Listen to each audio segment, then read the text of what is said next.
Blog Talk Radio.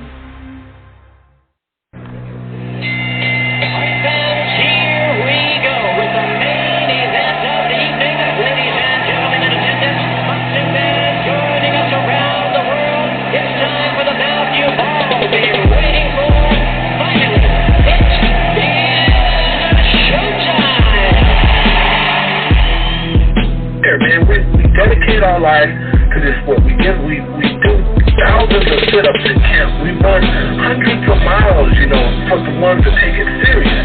And we just dedicate ourselves fully to our craft, man. We watch tape. We have attitude. We rooting, and we go into that fight to land on the line.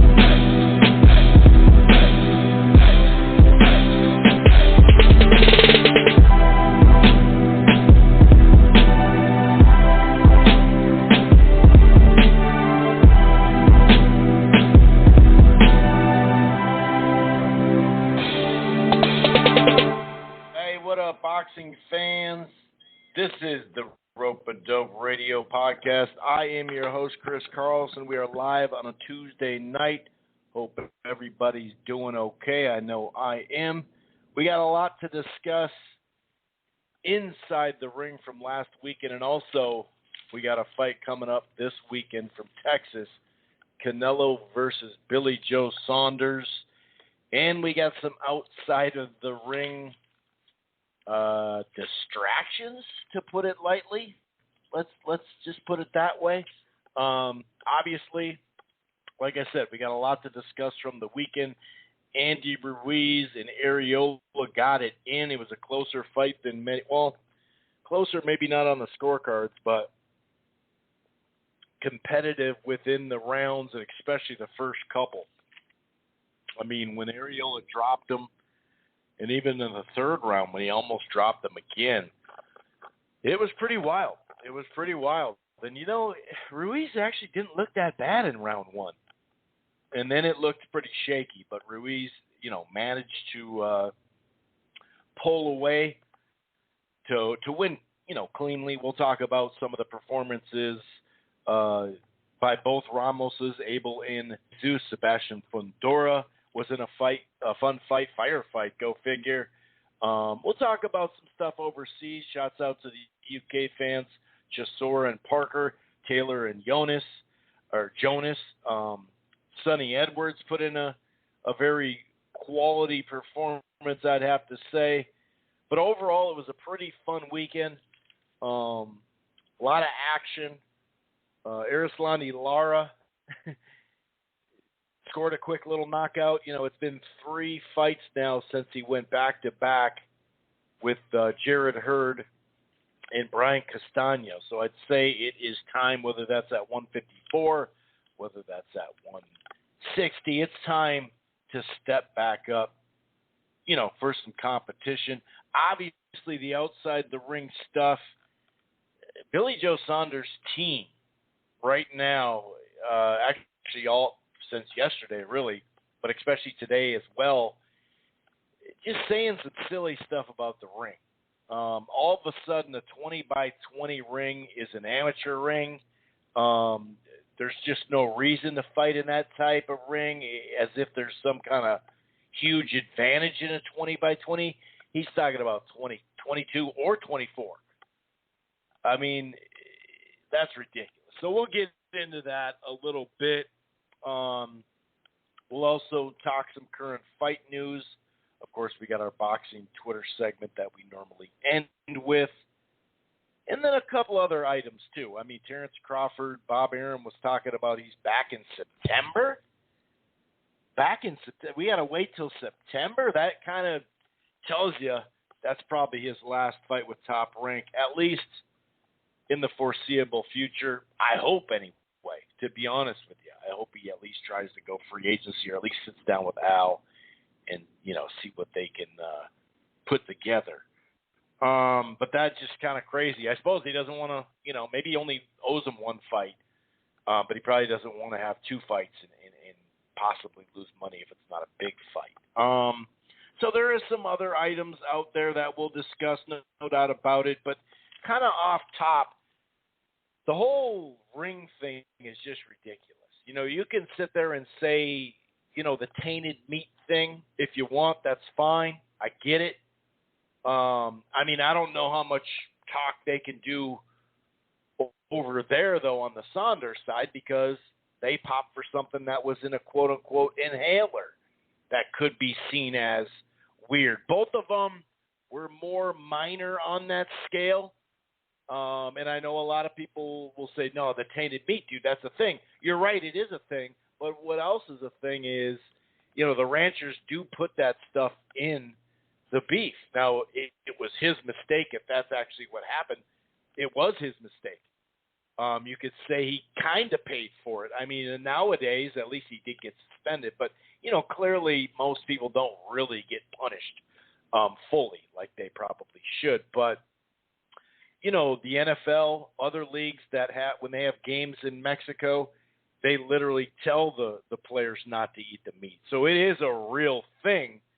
But yes, of course, Canelo, he should be held responsible for what happened, no doubt about it. Now, if it happened again in that same measurement, right, the trace amount stuff, he actually wouldn't be busted for it now because they changed some of the rules. But just so we know that stuff, we know about, some of the scorecards he's received, no doubt about it. The draw, two of them stand way out. The draw against Mayweather is just beyond ridiculous, and obviously the 10-2, with Golovkin, that was ridiculous as well.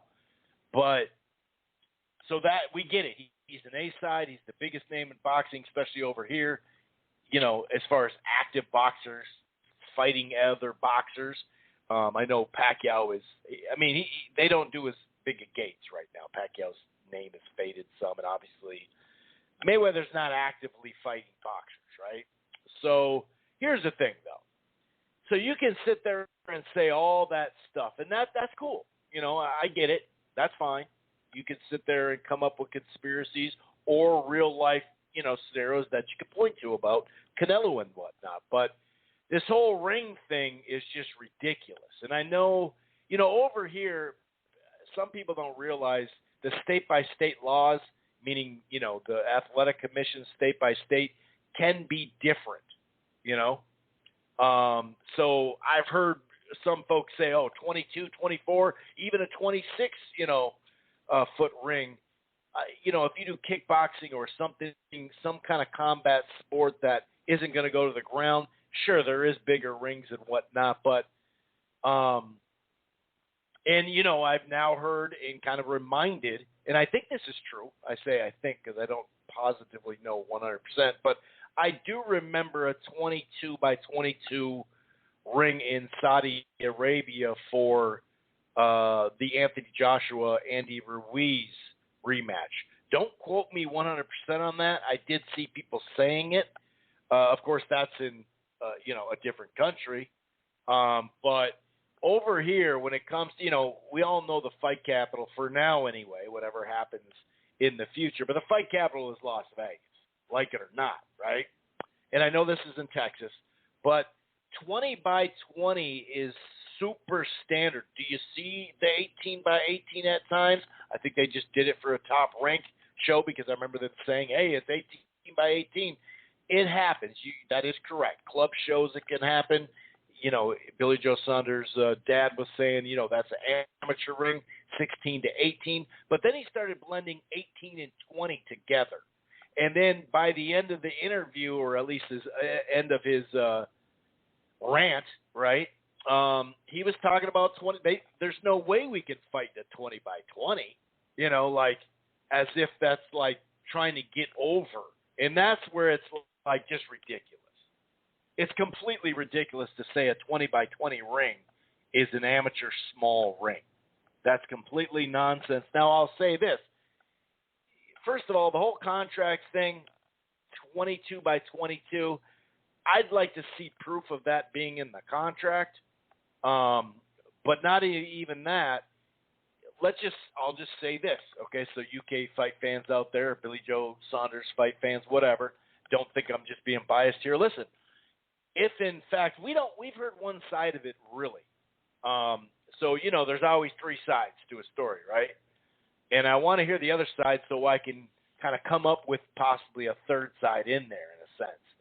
Now, if Canelo's team did request an 18 by 18, that's ridiculous too. It should be 20 by 20. So I'll say that right off the bat. 18 by 18 doesn't need to happen in this type of fight. Now, does that exist in professional boxing? Sure. But anybody that knows and has been paying attention to the sport for a while, 20 by 20 is standard. It's not a small ring. 22 by 22 and 24 by 24, which is just ridiculous. I get why they'd want to do that. So if Canelo's side said, no, we're going to try 18 to 18, I can understand why they went to 24 then, you know? And let's just say this was just talking or mental games, or why not try? It doesn't hurt to try. Now, if they really thought, you know what, if we don't get our 22 by 22, we're not fighting, and they actually lived up to it and didn't fight, then that would be totally ridiculous. But it could just be a ploy. Some people say mind games, like I said. I don't think Canelo's going to be bothered by that. But in the same breath, why not try for it? You know, why not? A 22 by 22 would help Billy Joe. I mean, there's no secret there. Clearly that would help him. But, you know, now Billy Joe Saunders recently, literally within like an hour or something like that, has said, you know, the ring size is fine. We're good to go. Everything's fine. He was literally sitting in bed watching Scarface, chilling. And if he just wants to skip, if he's just being Billy Joe and trolling people and trying to get the 22 by 22 just to see what would happen, that actually doesn't bother me that much, because why not? Why not try to get it? The only thing that would be, like I said, nonsense, ridiculous, absurd, whatever you want to say it, would be if they actually walked, which they're not going to walk. I never thought they'd walk, and Billy Joe Saunders just cleared that up, that the ring side's fine. Now, that'd be funny if they did get 22 by 22, though. And it would make for a more intriguing fight. I'm not going to say interesting, because then that would make him, or that would allow him to be on the move even more, right? It would be that much harder to cut off the ring. And we know that Canelo's not the best at cutting off the ring. So I wanted to kind of get that out of the way. This 20 by 20 shit, I mean, the U.S.-UK rivalry, I love it, dude. I think it's great. I really like most of the UK fans. We got some, insufferable fans over here. They got some. We got some folks that just love Al Heyman, or just love Bob Arum, or just anti-Al Heyman, whatever, just like the Eddie Hearn stuff. You either love him or, hate him, whatever. I'm cool with that. But this whole 20 by 20 shit, you're just a fanboy if you think it should be 22 by 20 or 24 by 24 and shit like that. If you think this is screwing Billy Joe Saunders for a 20 by 20, just stop, dude. Just stop. But, maybe it was just his way of having fun and trying it, Why not? I can't hate on that. And like I said, let me preference again. If, in fact, Canelo was trying to do 18 by 18, that's bullshit, too. That's bullshit, too. I'll say that straight up as an American. And obviously, Canelo's Mexican. He was born in Guadalajara. But, he spends a lot of time here. So, as an American fight fan, Canelo fights here mostly, right? That's where he's fought for a long-ass time. So, I'm not biased in that situation. Anyway, we got a lot to talk about, no doubt about it. John will be joining us shortly to break down the weekend. We had some really, when it comes, push comes to shove, if you bought that pay-per-view, and some, a lot of people said they didn't, and I respect it. Everybody, I've always said, everybody has their own entertainment value system, right? Everyone's got a different definition of entertainment value, but the shit was entertaining. I bought or pitched in on much lesser, much more boring, much more just who gives a crap, move beyond this undercard now, please. Let's get to the main event. And the main event is sucked. So, once you've been watching boxing for a while and you've either, like I said, paid outright or chipped in or whatever, you know what I'm talking about. But if this is your first time listening to the Rope-A-Dope Radio podcast, welcome. It streams live right here on blogtalkradio.com/Rope-A-Dope Radio. You don't have to go to Blog Talk and Rope-A-Dope and download the show directly there, listen to the browser. Some people have just done that for years. That's cool. You can find this platform, Rope-A-Dope Radio, on Apple Podcasts, iHeartRadio, Player FM, TuneIn, Stitcher, Spreaker, really all across the board. We're also part of the Grueling Truth Sports Podcast Network, which can be found in a whole lot of places. While you're at it, why don't you head on over to thegruelingtruth.com. It's boxing, football, baseball, basketball, everything, and I mean everything in between. One more thing. If you're thinking about cutting the cord or you're not quite happy, I got something for you. It's called AT&T TV. The plans start as low as $69.99 a month. Simple pricing, no hidden fees. No annual contract. You can stream it anywhere on any device, of course, and they have the cloud DVR available. And if you upgrade to the choice package, you get a free year of HBO Max. And for a limited time, it might be done. You better go check it out. The NBA League Pass Premium for the rest of the season. That's AT&T TV. Okay, so like I said, I mean, the Ruiz fight, it's kind of funky because it actually, for me anyway, I thought Ruiz came out pretty well, jabbing to the stomach. Looking pretty decent.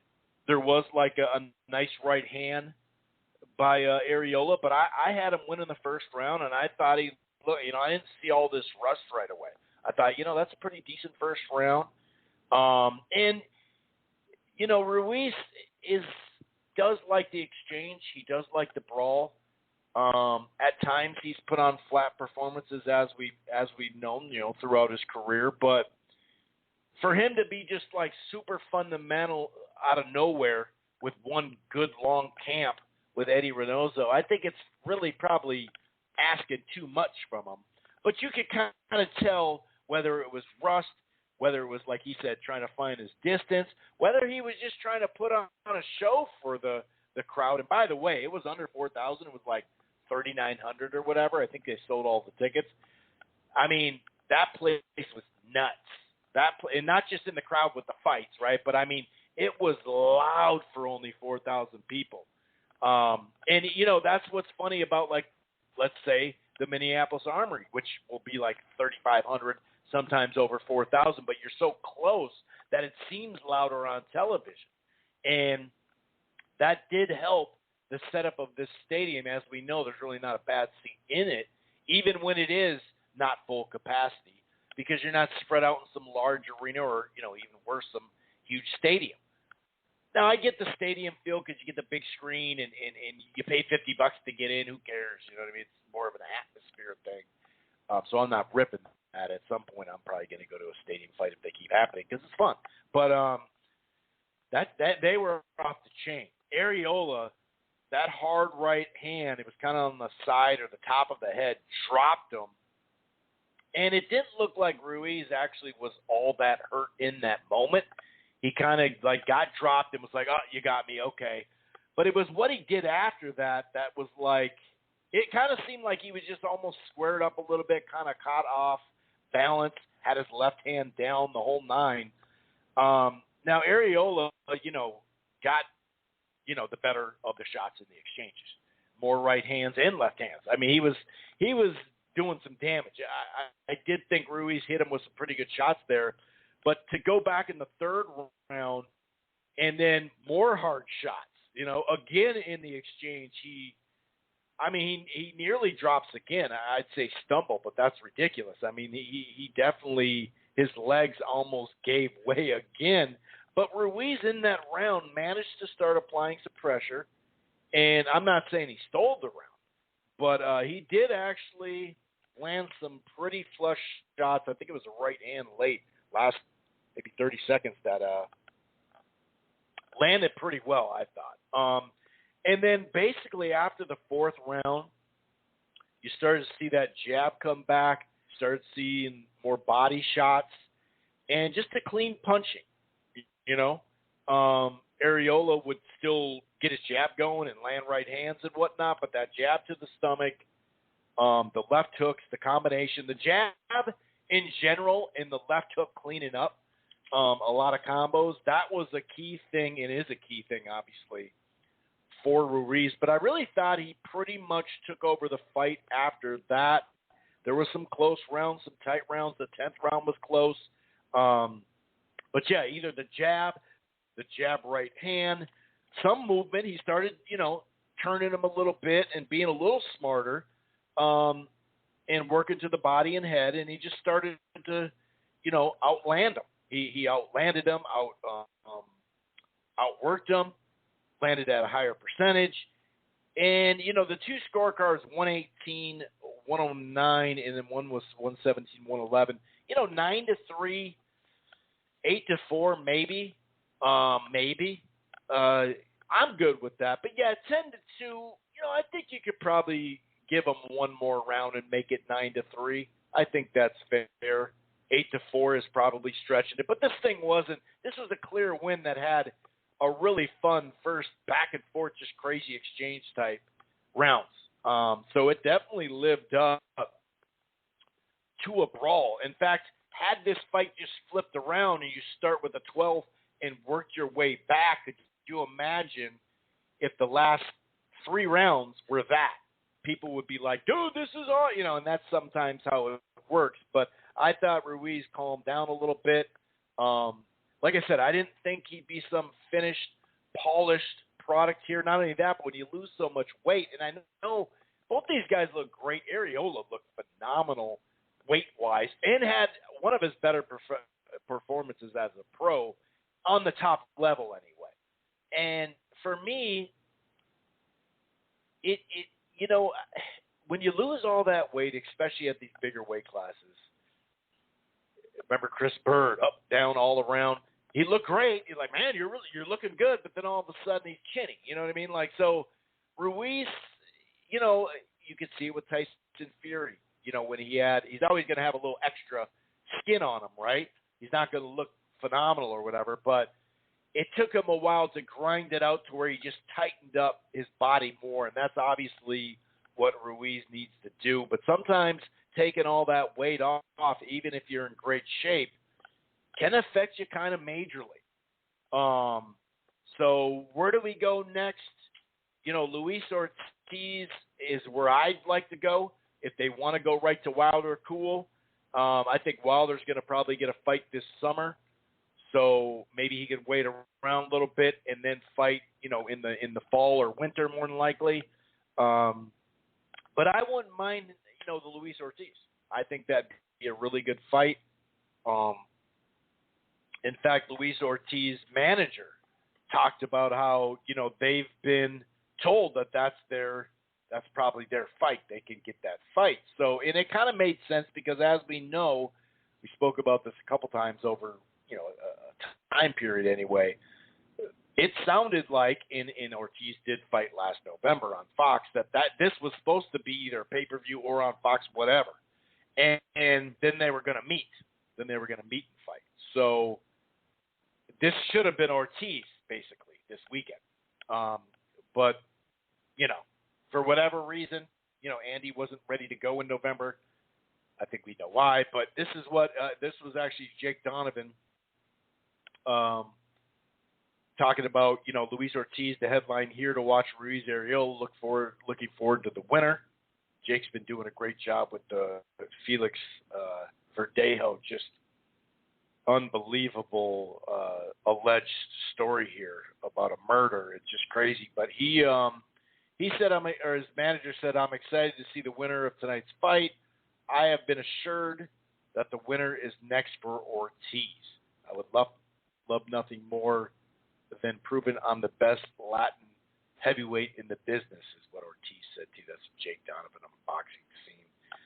I mean, honestly, sign me up for that fight. I'm all ears for that fight. I like the fight. You put a similar undercard on it, and you're not going to hear anything as far as a complaint from me. We'll get into the summer, some of this undercard stuff. Sebastian Fondura, Jesus Ramos, Abel Ramos, all favorites, all won in different fashion. What the hell was Figueroa doing? We'll get to that. Chisora and Parker. Chisora just gassed out. Otherwise, I think he would have won that fight cleanly. Taylor and Jonas was a pretty good fight. I like that fight. Sonny Edwards, like I mentioned, had a really solid win, good performance. He's not a guy that has, a lot of power, but he showed he could box pretty damn well in that. I'm going to go ahead and bring in John to kind of talk us through the last week. And then, of course, Billy Joe Saunders and Canelo fighting this week, and how will that go down? What's going on, John? How you doing, man? Hey, Chris, good to be here. Hearing you get things set up reminds me of the good part about boxing is there's no season, so there's always quite a bit of stuff to talk about every week, which is one of the good things about the sport. Yeah, that is true. That is a very good point. What are your thoughts on hearing Billy Joe's dad talking about this ring size and acting as if, that's the thing. It's kind of like when people complain sometimes about boxing, about just minor little dumb stuff, and you're like, hey, buddy, we got a lot more problems than this. What the hell are you complaining about this for? And to me, it's like, I don't know if they're just trying to rile people up. I don't know if it's a strategy to be like, hey, why not try to get a 22 by 22? But this whole 20 by 20 getting bunched in with 16 by 16 and even 18 by 18, to sit there and complain about 20 by 20, it's just ridiculous. Well, what were your thoughts when you started hearing some of this? I thought the same thing. It's ridiculous. I never bought for a second that Billy Joe Saunders would pull out of the fight. Too big of a payday at stake, so I thought that was ridiculous.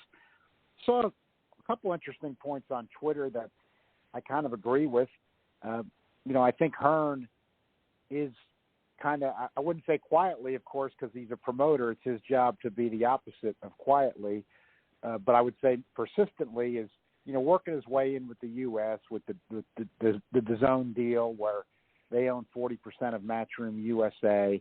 And why I bring that up is I think Hearn is making his adjustments, making his inroads. But the points I saw on Twitter, I think might be some truth about this, that, in a UK promotion, maybe for Saunders, this is just part of, like, if he were to fight in the UK doing some type of promotion or something like that. And, in the U.S., this, complaining about ring size might not necessarily be one of the best ways to promote the fight.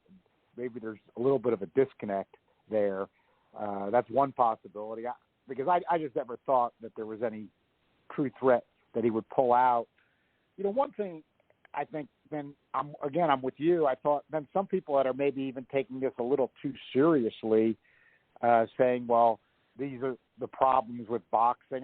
I agree with you. Not at all. I mean, one of the charms of boxing is that things aren't standardized and weird things can happen. The only areas I'll draw the line is, when it comes to safety, or I'd like one champ a division with some real rankings and some less weight classes.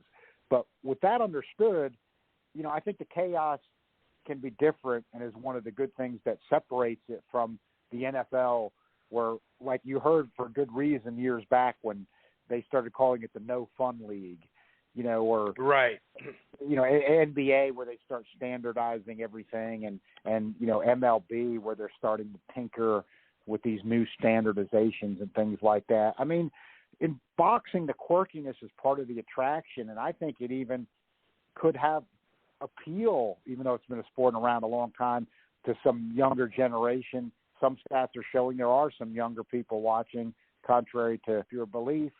That, I was going to mention that later. We'll talk about that for sure, that new study that came.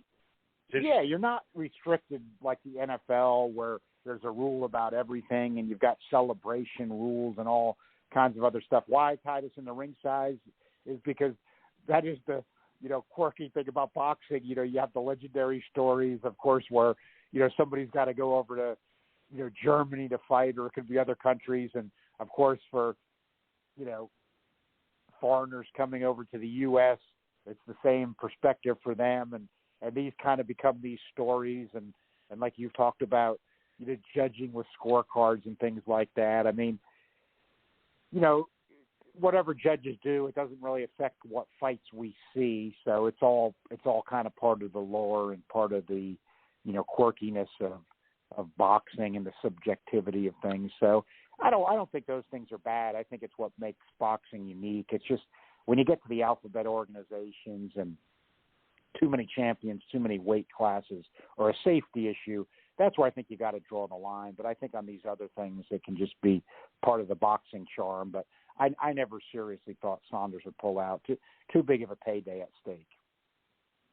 Yeah, and you're right. I did start to see some folks who I even respect start tweeting, see, this is why boxing's falling behind, is because we don't even know what – like, come on, casuals don't know what a 20 by 20, 18 by 18 – they don't know that stuff, and they don't care. Like, it just – you could – whatever. They'd actually probably like a 10 by 10, you know what I mean? So it just – Exactly, that's what I'm saying. It's just silly. It is. It's just silly. Definitely a silly non-issue. And I don't care if the if the rig is 18 by 18 or 20 by 20 or 26 by 26. All you have to do is watch Billy Joe Saunders fight throughout his career, and he's going to be on his bicycle. If the ring was 5 by 5, he'd be trying to bike his way around it. Right. And let's get into some in-the-ring stuff since we're talking about the dimensions of the ring. Andy Ruiz, like I said, I thought in the first round he was jabbing nice, looked decently coming forward, and then that overhand right just, caught him out of position with his left hand down. It just, I don't know. What'd you think of the fight overall? I mean, that second and third round, the amount of exchanges just in that moment, that was pretty exciting out of nowhere. I didn't expect it to be that early. Yeah, I mean, it wasn't like a wild brawl every second of 12 rounds, but it was a good fight with good entertainment value, with Areola having better moments than would have been expected. He definitely hurt Ruiz, dropped him once. Like you said, Ruiz didn't look hurt that bad, but it was a legit knockdown, and Areola's always been a good puncher. And then, Areola hurt him bad after that. And Areola was in great shape. Ruiz was in better shape than he was for the second Joshua fight. Areola, of course, is 40 years old. But the difference in this fight was, if Areola, of course, he's in with a different guy. But I think you could still see this, and this is the problem with age, is in great shape as Areola was. And for his age, he fought extremely well against, a legit top 5 heavyweight, Andy Ruiz. But with all that said, if this was even the Areola that was in against Konatsky with that punch volume, and Areola's always been a really good finisher. That's one thing about Areola. If you've watched his entire career, which, you and I have, and people that have been following the sport a long time, that guy was a finisher. And one thing I thought in those early rounds, in those two moments, both times, based on the Chris Areola, even who was heavier in the past, the one thing the dude could always do was finish with combinations. And, if he would hurt a guy, I mean, usually the dude was done. And that flashed through my mind, and I just said, I know he's in with Andy Ruiz, but this is where you're seeing a 40-year-old Areola, even though he's in great shape at 228, a career low, to his credit, and fighting well. I mean, this is the third fight in a row he's fought well. So he still fought well in this fight overall, but that's where I was looking and saying, man, even the Areola against Konatsky, who had that punch volume, the way he'd finished throughout his career, I thought he might have finished Ruiz in those moments early if he wasn't the 40-year-old Areola. And then, like you said, Ruiz got a chance to settle in, and I think I'm sensing you thought maybe Ruiz looked a little better than I did. And I know a lot of people I respect who agree with you, but my take on it was I was not particularly impressed by Ruiz Saturday night. He was in trouble early against a 40-year-old Areola, even though Areola was in great shape. And really, this is Areola's third good fight in a row, really. He beat that undefeated guy who wasn't really any good, but he knocked him out. He blew him away, fought very well against Konatsky, and he really fought very well overall Saturday night, even though he clearly lost. I mean, I thought Ruiz took over in the second half of the fight, like you said about the scoring. I mean, you know, an 8-4 type thing, 9-3, and then Arreola had the round with a knockdown. You know, that type of a thing was in line. But no doubt Ruiz won the fight. But I just didn't think he looked that good. To me, here's what concerned me about Ruiz, Chris, is, you know, even though this is a lesser type opposition, still, it was a guy who at one point was a little bit on the fringe, even though Parker blew him away. You know, he failed when he stepped up. But, you know, Ruiz had been off a long time. And when you saw him in that fight against Dimitrenko, when he came back, his first PBC fight, I mean, the dude looked sharp. I mean, he was moving his head. He had hand speed. He was banging the body. I know he's in with a tougher opponent in Arreola, even at 40, but tougher in a lot of ways, including mentally. But still, with that said, I just didn't even see that guy, you know? So, okay, you know, I'm thinking Reynoso, we're giving him a lot of credit lately, deservedly so, but I didn't see anything that he brought to the table in this first outing with Ruiz. Then somebody pointed out to me on Twitter, who was being contrarian, but made a decent point. You know, Valdez hadn't been looking very good for a long time with Reynoso either, and then exploded against Burchell. True. Okay. You know, maybe as more time goes by, but then again, I'm just saying we didn't see it. To me, I didn't see it Saturday night. I just saw Ruiz, the same old Ruiz. Not the Ruiz who was as bad as he was against Joshua in the second fight, but that's why I pointed out a fight that's lesser known, but to me was significant. You know, he was off that long layoff when he broke the top-ranked deal, and he really, you know, he really looked sharp to me there. Like, that was, to me, like the Andy Ruiz who you want to see. You know, moving his head, banging the body. That's what he talked about like he wanted to be with Reynoso, but I saw that with Manny Robles in the Dimitrenko fight and the Joshua 1 fight, but to me, I didn't see that Saturday night. You know, I saw a better version than Joshua 2, but not what I wanted to see. You know, that's a great example. And of course, like you mentioned, you know, people are going to go, well, dude, that's a different guy and all that. But, I mean, that is a good point. He was more economical with his punches, but it seemed like he was more active in general and throwing, like, just harder, straighter, maybe even quicker. Yeah, really the jab and the cleanup left hook I thought looked pretty good. I liked the jab and the right hand to the stomach, but he didn't do it enough, and it did seem like he was trying to just bang him out, exchange. Maybe that was him being in front of a crowd like that, where he wanted to just try to knock him out. And you're right. I mean, even before that, when he would be out of shape or inconsistent, you know, it's not like he was just this fundamentally great, you know, fighter. He would just had fast hand, had good power, and would try to ox you out for the most part, but, you know, still use a standard jab and everything. So, yeah, that's a good point. That's a good example because, like you said, it's not like Arreola's still, you know, a gatekeeper at heavyweight still. It's not like you're a fringe contender, at least, you know, something like that. And I'd like to see more of him too, if he's up for it anyway. But yeah, that's a good point. That's a good point. I think he'll be back. What do you think about the weight loss? Do you think that played into some I kind think those are good points. Something? You know, you pointed it out, and I think other people have, and you're right. I've kind of discounted it a little bit with both guys, but you can't. I mean, there's people I respect, and including yourself, who point out, you know, both guys really, when you got that kind of weight loss, you know, you can be a little bit weak. Now, these guys are heavyweights. They didn't have to make weight, but one of my own personal learning experience about this in just terms of learning from somebody in it was actually a real late night discussion. I think it was even on Facebook quite a few years back, but somehow I actually got to talk with Kelly Pavlik himself on Facebook, and I was talking with him about the Martinez fight, and how the discussion came up was, you know, if you remember that fight, you know, Pavlik started a little slow, then he came on really strong and looked to me like he was going to pull out that fight. He got cut bad, and then he seemed like he got tired. And watching that fight, my thinking always was, you know, we're human beings and things can drain you. And, you know, he had a bad cut, and it just seemed like he kind of got drained from the cut. And he said, John, to tell you the truth, he said it wasn't the cut. He said, I had so much trouble making weight. He said, I was laying in bed with my wife the night before the fight, and I said to her, I got nothing. There's just nothing left for me tomorrow night in that fight. I'm just too drained.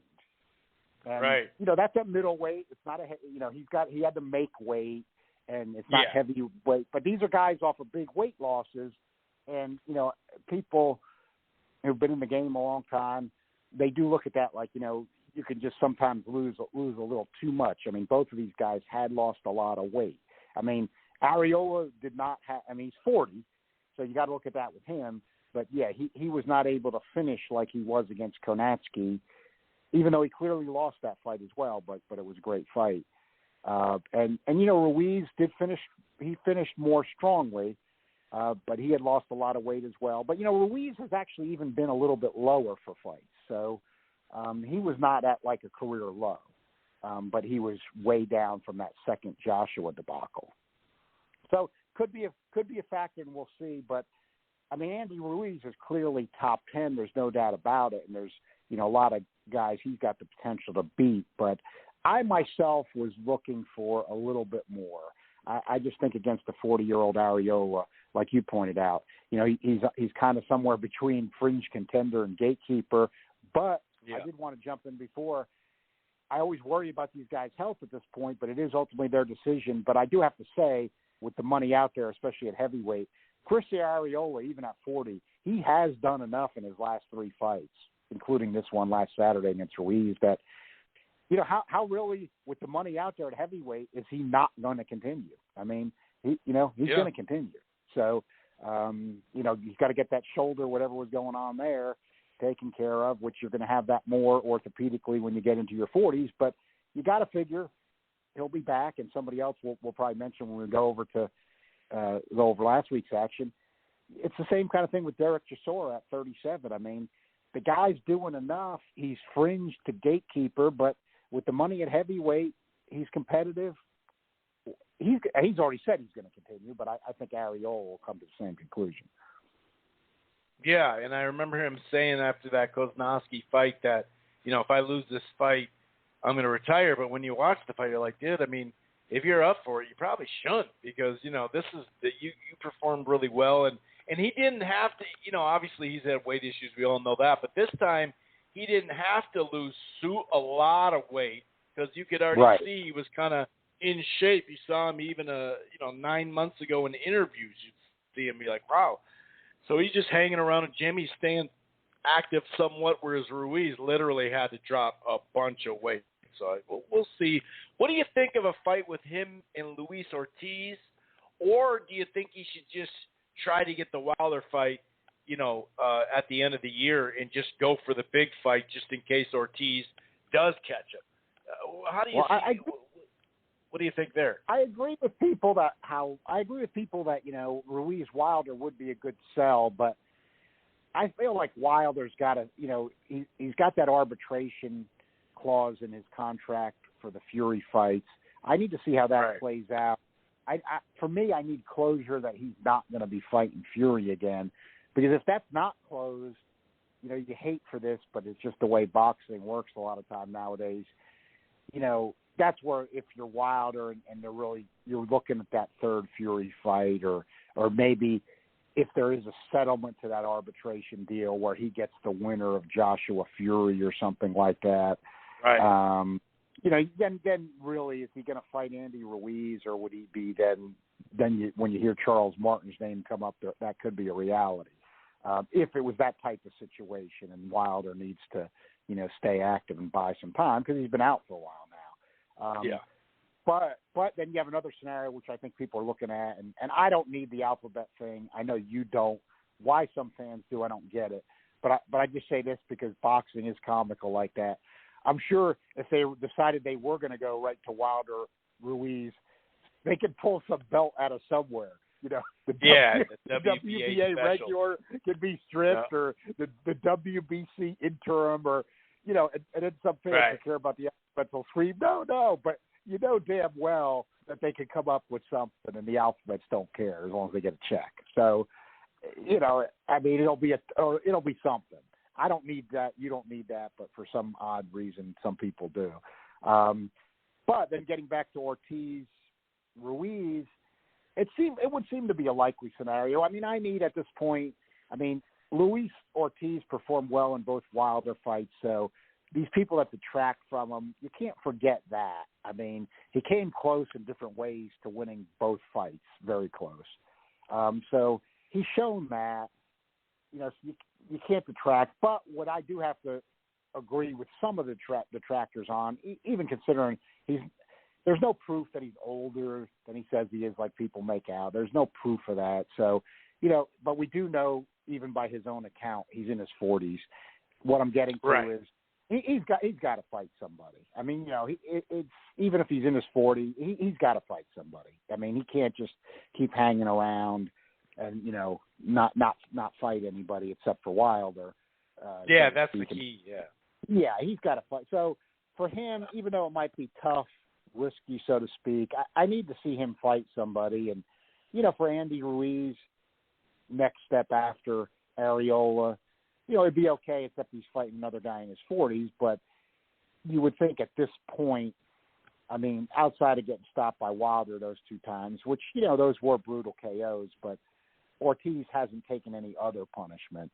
Areola has been in a lot of wars, a lot of fights where he took punishment. So, he's a little fresher than Areola, so it might be interesting. I mean, you would think that would be a fight Ruiz should be able to win pretty comfortably, but Ortiz has enough power and skill. It's an interesting fight. I mean, it's a legit top 10 fight. I'd certainly be watching it. I do feel, Ortiz needs to fight somebody, and really it'd be good to see Ruiz in against a legit top 10 guy next time out. So yeah, I mean, I'm on board if that is going to happen next. It seems reasonable. Yeah, I think it's a pretty good challenge. Let's go through all three undercard fights that were on the card. Abel Ramos, it took a little while to adjust to what Figueroa was doing, whatever that. I mean, we've seen herky-jerky stuff, and he always had this weird aggressive style, but he was freezing and staying in one spot. He was squaring up. He was, he's always had a weird style in a sense, but he took it to the extreme. It took Abel a little time to catch up to it, but once he did, he didn't lose too many rounds. He was aiming with that jab, landing the right hands, and overall started digging to the body, destroying the body down the stretch, and that's what ultimately did it. Jesus Ramos had his jab going and looked pretty damn good against a solid fighter in Javier Molina, especially only being, his 16th fight for Jesus. I thought he looked really good. And then obviously, we'll start with, Sebastian Fondura and Jorge Cota. This one turned out pretty much how we thought it would be. Some folks had a problem with the stoppage, and I've talked to a couple of people about it, Lukey Boxing last night actually, or 2 nights ago, about, they just stopped it at the wrong moment. Had they stopped it like 20 seconds before that, when you clearly saw he was just really, really hurt, I don't think anyone would have complained too much. But when he lands a good punch, it's always the first reaction to be like, dude, what the hell? And obviously, even when the ref kind of banged into him a little bit, like to kind of break it up, you could see him stumbling pretty bad. But that was a firefight, and had the ref let it go, maybe it would have been a knockout that round. Maybe it would have been a couple of rounds. Maybe he just would have stopped it halfway through the next round. But it had shades of like a brawl, like a top 10 brawl of the year. What do you think of the fight itself and the stoppage in Fondura, how he looked, and then we can go over, both Ramoses too. I thought Fondura looked great. I mean, this is one that I'm even higher on Fondura than, no pun intended, than some people were who saw the fight. I never normally like a fight stopped, when a guy is throwing back. But, I mean, to me, Cota was just taking vicious shot after vicious shot. And, Fondura, I was so impressed. It's really almost a unique thing to him, even after all the decades you watch boxing or you go back all the years. I mean, here's a guy at that enormous height for, he weighed in at 152.5 pounds. And, the guy's like 6'6", and he found a way without standing at range, but getting close. But he then sets himself in a position where he gets full leverage on those shots. And, you think of guys like, I'm not saying he's the same type of puncher, but I mean, the point here is, we just mentioned a guy before, like a Kelly Pavlik, a Thomas Hearns. What I'm talking about is Bob Foster, Michael Spinks. We know how tall, lanky guys, just with the physics, get a whip action on their punch. And oftentimes in boxing, they are the biggest punchers, even though they will have a skinny, lanky type looking body. And that has to do with the leverage. It's like a whip. So what I'm saying is, you got Fondura, who's got that kind of leverage, but has found a technique, a way of doing it in close. That's his style. But you saw that in the Cota fight, and you've been seeing it in his last few fights. I mean, he gets that leverage on these guys, against Gallimore. The fight before that against the guy that came down from super middle. And then, this fight against Cota, where he's just whipping those shots with leverage, uppercuts, firing down on guys, all with leverage up close. And it's just like a barrage that they can't withstand. They can't take that many big power shots in succession like that from a guy that lanky and tall up close like that. And, you just look at the reaction on these guys when you see them getting hit. So I was very impressed with And he Fondura's can take a good shot too.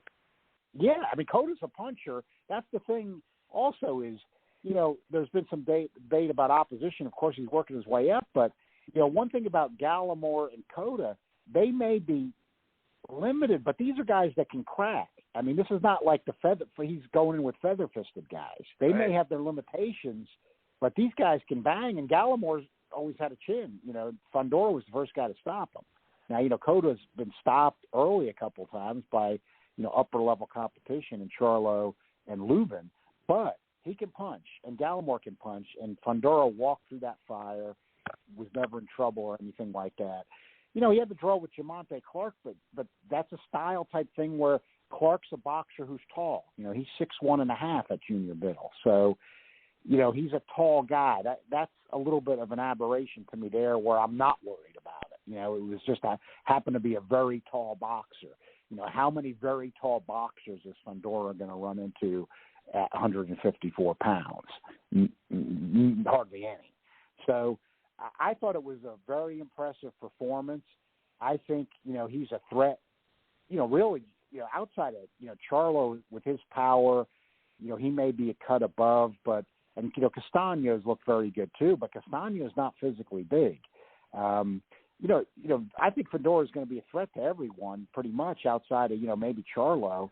And what I wanted to kind of bring up and get kind of your thoughts on it, Chris, is for some reason, I guess at the level they're both at, it kind of jumps out. But to me, this is one some people are getting wrong. Like, Tim Tszyu, looked good against a Dennis Hogan who's 36 and can't punch.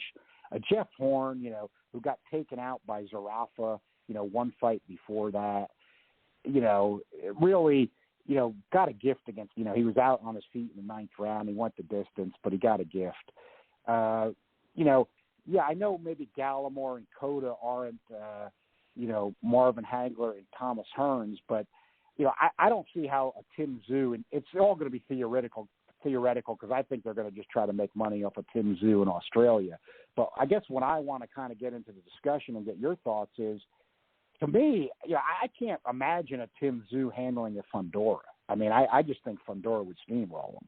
And I don't think they're going to fight anyway because of boxing politics, but I just think for comparison, and why I want to say that now too is because I think Tim Tszyu is going to be fighting in Australia against guys that aren't that good. And, after Charlo Castano, a WBO belt will get stripped, the alphabets, and Tim Tszyu will be fighting, right. Some lesser threats in Australia. And next thing you know, we'll be talking about he's got 6 alphabet title defenses in Australia, and people will be saying he's great. And Fondura is going to be running a gauntlet. You know what I mean? Because PBC's got everybody at 154 pounds. So, right.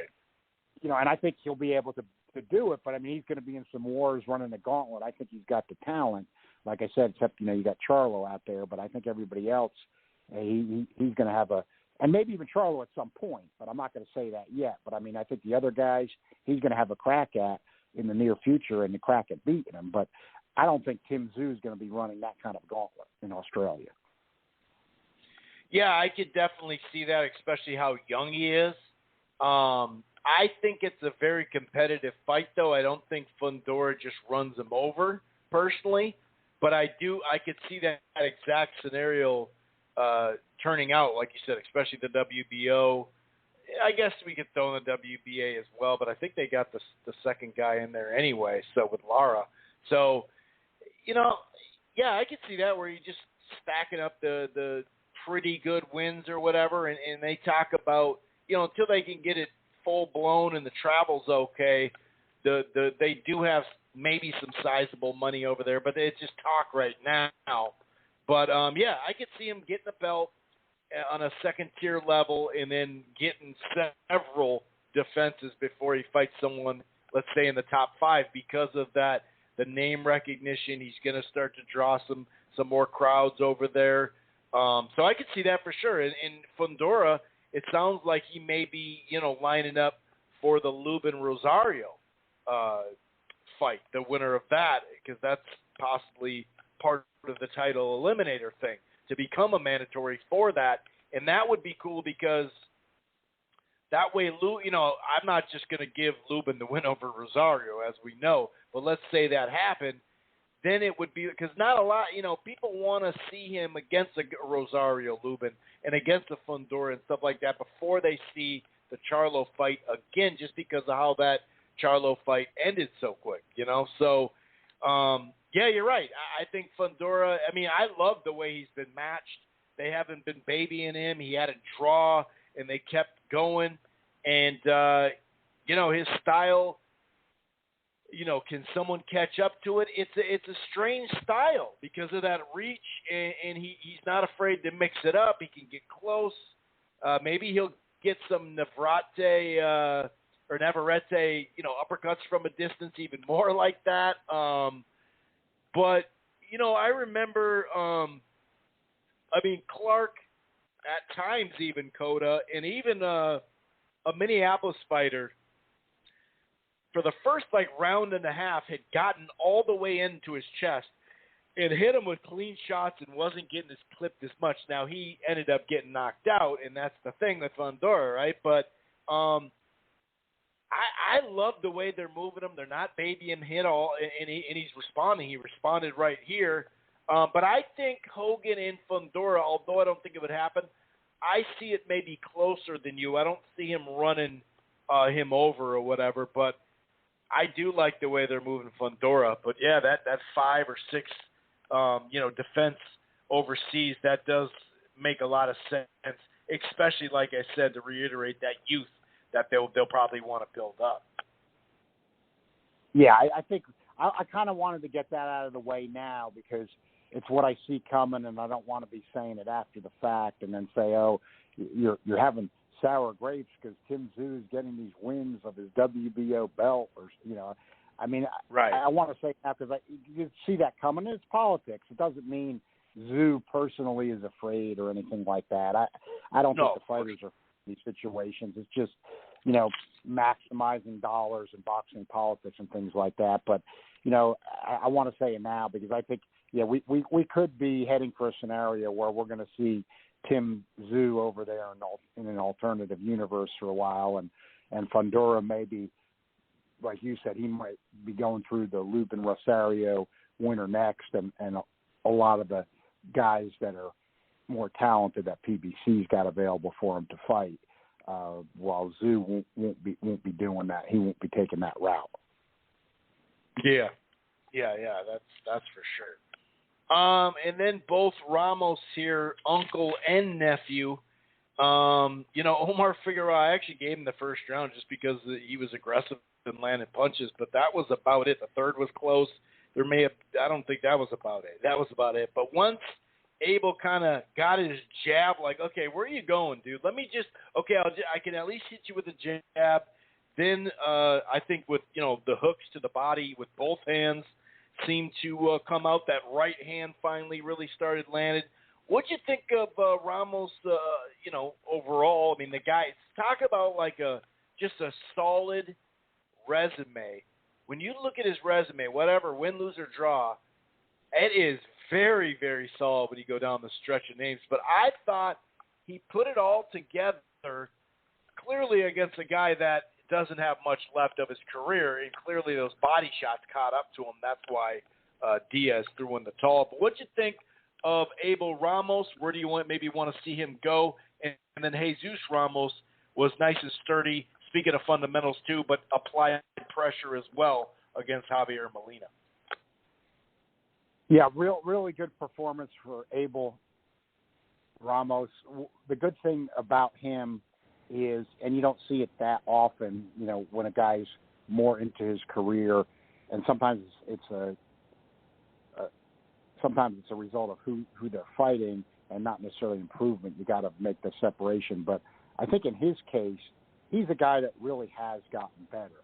He was always decent, but you've seen the guy's offense just get better and better. He's looked stronger as his career goes on physically, as he's gone up from 140 pounds to 147. The offense has just gotten better and better. He's performed well against tough competition and always had a credible showing. I mean, he came off a fight before this against Ugas where I was in the camp where I didn't think it was as close as the judges had it, but, Ugas is a very tricky guy to fight. He's got a lot of skill, and he was certainly competitive. He had Baranchuk in serious trouble. That was a war before he lost that fight, and that was when he was really under the radar screen. That's kind of where I started to really notice him, because he had Baranchuk in some trouble in that fight, and it was a brawl. He lost it, but it was like, hey, this guy's got a little something here. And Perella, I thought Perella had him beat. I thought that was a terrible call by Jack Ruiz in stopping the fight. But with that said, the power shots he knocked Perella down with twice in the last round were real. And again, that was that offense coming out, and it came out in full against Figueroa. I also gave Figueroa the first round, but that was his high water mark. It was awful after that. And as good as Abel Ramos was, Omar Figueroa was that bad. He looked to me like a guy who knew he had nothing left, and that's why he was doing the crazy defense, because the natural ability was just eroded at that point from the neglect of being out of shape, the wars he was in, the layoffs, and you got to say this just because it is public record, and let's face it, if you know about these types of things, even from sort of a scientific level, it's not speculating. I mean, the guy's had DUI problems. So, why I mentioned that is, the weight, you start to think about the drinking, things like that. And it's just sad to see, because it all caught up with the guy. It's been catching up with the guy. Didn't look good against Ugas, even though Ugas is a tough opponent. And, he's had layoffs recently, and this was just the end of the line to me. I mean, you could see, I did tweet it out right after that. I gave him the first round also, but then, within a round or two, you were like, this is the end of the line. I mean, he's got nothing. The combinations were gone. The guy always had good pop. The pop was gone. I mean, even though it was another guy he was fighting who was at the end of the line, it was still one of those things where you could still see the flashes of positivity from Figueroa that it was worth noting. Like, the last time he looked good was against, Robert Guerrero. You saw the old combinations. You saw the pop. And then you were hopeful, hey, he's at welterweight. PBC's got all these welterweights. Maybe, he can make another run of it, get his act together. But that didn't happen. It just didn't happen. Because even though he clearly won the fight, Chris, when you think back, even when he was in the Fox fight against, John Molina. He clearly won the fight, but he didn't look good. He wasn't putting any hurt on Molina. The combinations weren't there. To me, you could start to see, even with the clear win, it just, you could see the downslide. It continued against Ugas, and I just think it's unfortunate. You hate to say it, you hate to see it. You wish it wasn't the case, but certainly looks like a guy that's at the end of the line. Yeah, no doubt about it. I mean, when he walked over and, was spitting up blood or whatever, I mean, it was just like, yeah, dude, this guy's gone, man. It's done, and we'll see, we'll see how, this is where it can get ugly for some, sometimes if a fighter wants to keep going, and then he just becomes a gatekeeper, and, at best, and it gets ugly, no doubt about it. How about his nephew? We're talking about Abel, Jesus Ramos, who has a lot of people excited. He was fundamentally bringing pressure, I thought. What'd you think of Jesus Ramos' performance?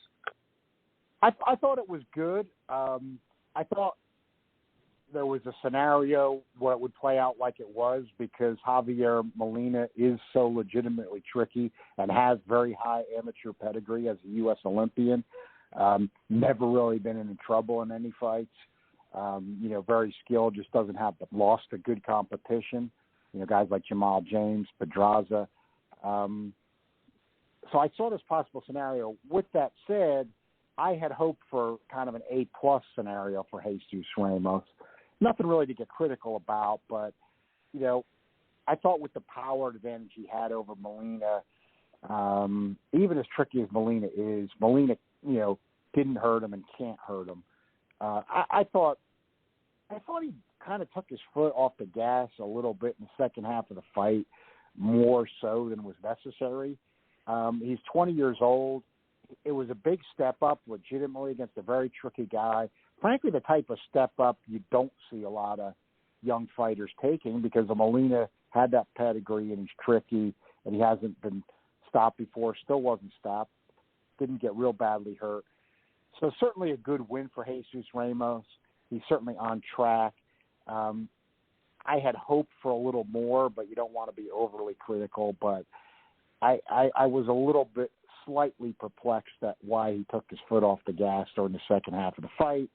Of course, he's not used to going that long. It's only the second time he's gone the distance. But I think with the talent I feel he has, and he's got that physical size, I just would have liked to seen him try to explode on Molina a little bit more down the stretch and get him out of there. But outside of that, it was basically a shutout win, maybe lost a round. So there's not a lot to criticize there. A big step up. I mean, he's one of the top welterweights in the game. Nothing's going to change that. But maybe it was like an A or an A- performance instead of an A+ performance. That's all.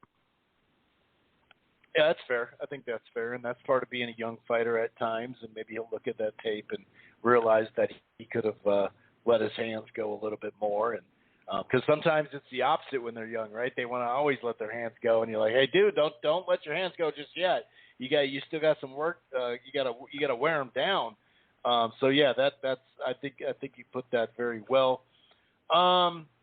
Obviously the Eduardo Ramirez fight that he got a win, but that was like a banger in a short amount of time. Erislandy Lara, knocked out Cornflake with one shot. Hopefully he gets a big fight here now. I'm assuming he's going to. And obviously Chisora Parker. What do you think of some of that action? We can include the women's fight too, with Taylor and Jonas too. What do you think of that? Just kind of wrapping up the rest of the weekend. What would you think of some of that action overseas as well? Yeah, let me just touch on that. First, on the Eduardo Ramirez, he's kind of not quite as good to me the way he's developed, but it reminds me a little bit of the description just had of Abel Ramos. He's been in with some tough competition. He stepped up, fought Lee Selby in the UK, even though Lee Selby was, top of the featherweight, near the top of the featherweight division at the time. Didn't think, even though Ramirez lasted distance, didn't think Ramirez looked all that good. Nothing stood out. about him. But you saw his offense start to develop, and that's where, like I said about Abel Ramos before, you see that with Ramirez, especially in his last few fights, and legit offense developing. I mean, this developed. Abel Ramos is in a tougher division, so he's fighting to, maybe crack the welterweight legit top 10. Eduardo Ramirez at featherweight, 126 pounds, division not as strong. He's actually cracking that legitimately. So a lot of improvement for him. He's made himself a guy that you want to see. Lara, full disclosure, I wasn't picking Cornflake or anything, but I thought Cornflake, he'd done a little better against boxers.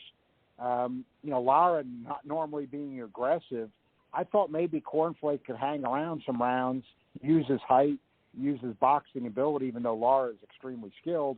And, Lara, 38, maybe hang around, maybe make it interesting, get it to a decision. But, of course, the exact opposite happened. I was shocked. Even though it was Cornflake, LaManna, I was still shocked at how aggressively Lara came out. I got to give him some credit there because I've always felt Lara and the guy who's going to be fighting this weekend, Billy Joe Saunders, even Caleb Plant with the left hook. Sometimes you have a boxer who can't punch. These are boxers who can punch but choose to fight in a more cautious style and not punch a lot of times. There's a difference. And Lara came out, banging. He pushed Cornflake against the ropes early, and then when it went back to center of the ring, he was unloading bombs, one which, caught him and ended it. So I got to give Lara credit, even with LaManna, for being that aggressive. Even if he's got an overmatched opponent, again, he got rid of him so quickly. I think that was an impressive performance in that sense, Lara, using that power, because he did fight in a more flat-footed style against Castaño, too, and that was a pretty entertaining fight, a legit draw. The guy's still fighting very well for the age of 38, so got to mention that. Parker and Chisora, I think the fight was a little more entertaining than I thought it might be. Parker with Andy Lee, only slightly better than he has been. Not much. He got dropped legitimately early. And then the part where he was a hair better than he usually is he went into same old Parker stuff where then he was jabbing and grabbing. But Lee had him throwing some left hooks and right hands in there. Got some of those in on Chisora. I thought that was a little better than the Parker we see. Not dramatically, though. On the other hand, Buddy McGirt's, he's my favorite strategist trainer probably in the game right now. You see him come in with lesser guys and things like that, or reclamation projects, and he's always got a strategy. And even though it looked like the same Chisora, but still, you listen to the way McGirt handles the corner, gives the instructions, comes up with a game plan, gets the fighters to listen to him. Chisora was totally tuned in and listening to him. And you look at how close Chisora made that fight. I did think Parker won it. A lot of people were saying they thought Chisora won. I personally didn't see that even with the knockdown. I thought Parker came on enough to win it. But Chisora did fight well. He was in that fight the whole way. McGirt was constantly telling him, which worked. In the long run, it did work. He said, look, just keep getting to him at that body. Keep going with that two hands to the body. And then when you can throw either hand, land on something, do it. McGirt kept telling him, when Chisora got away from him, he kept saying, I want you to just suck it up, get in there, throw those two hands to the body. And look, he had a lot of people, thinking he won the fight, and it was a close fight on the scorecards, and he will be able to go on from there. So I think it was another, Buddy McGirt to me. You look at trainers who were with new guys over the weekend, Reynoso with Ruiz, Andy Lee with Parker, McGirt with Chisora. Even if people didn't notice difference in Chisora, I think if you look at all the corner work and what the guys ended up bringing, I think McGirt gets the new trainer performance of the weekend where we had the three new looks. So I like that. Taylor and Jonas. I mean, I always enjoy watching Katie Taylor fight. I think she's got good skills, good hand speed. She's in entertaining fights. And, I thought she did enough to win the fight. I thought it was a good fight. And I thought she won it. I mean, she brings good skills in, and she's entertaining to watch. Of course, she's in her mid-30s, though, already. I mean, she turned pro late. So, even the women's boxing, where I just say that, where there might not be as much depth, still, even though Katie Taylor's at the top of the sport right now on the women's side, she might, what big fights she has out there for herself, she might need to take now. So if they can be made, she's been in a lot of two-way fights, if you think about it, Yep. She's definitely lost plenty of rounds, taking some punishment. Yeah, the Pursoon fights, which were good fights, and this fight with Jonas. So, again, you got the promotional thing. She's with Matchroom, and, you got Michaela Mayer with Top Rank. But Michaela Mayer's at 130, but she's very tall. Taylor's at 135. I would like to see that fight, but, is there enough money out there to make a fight like that? We on the men's side, we see fights like that not happening all the time. I just don't know if they could make a fight like that. Yeah, that's a good call. Chisora, those first few rounds, probably the first 3 out of 4 I gave to Chisora. He with that over the top right hand that knocked him down, but he definitely was just, overhand right seemed like his best punch beyond, like you said, the body work. And it seemed like Parker in those first, maybe he won the third, but he was doing a lot of holding and not doing a whole lot, that whipping right hand. But then he started jabbing, like you said, and started actually throwing combinations. And by, the 8th round, he was creating enough distance, enough space where he was getting, hook combinations off along with that jab, and then brought the right hand later. I had it about 7-5 for Parker. I could maybe see 6-6, but 114, 113 for Parker. But clearly Chisora, halfway through the fight, was breathing heavy, and he could barely even take those long, deep breaths that you're supposed to. I think they even asked him, like, hey, can you? And he tried, but you could tell that has something to do with it. I think they said he was, 8 or 10 pounds heavier than his last fight or something like that. So I think some of that caught up to him. I think he was in tip-top shape. Not that he was in bad shape, but clearly when you're breathing that heavy, it was like, wow, dude. And I know you're doing a good chunk of the work. I get that part. And I did give him the last round, but the last chunk of rounds, he definitely looked like, especially in the 8th, 9th, and 10th, he looked like he was gassed out, and maybe that was part of it. But also credit to Parker for kind of doing a little bit more than he normally does. I would have liked, the ref to say something about some of those clinches because they were getting excessive, but, it is what it is. That's boxing. Conlon had one as well. Through like 4 or 5 rounds, he was winning, but it definitely wasn't impressive. It did seem like that Bolvata, or whatever his name is, started to land some good shots on the inside. Started becoming more competitive, like 6 through 8 somewhere there, and definitely Conlon didn't finish strong.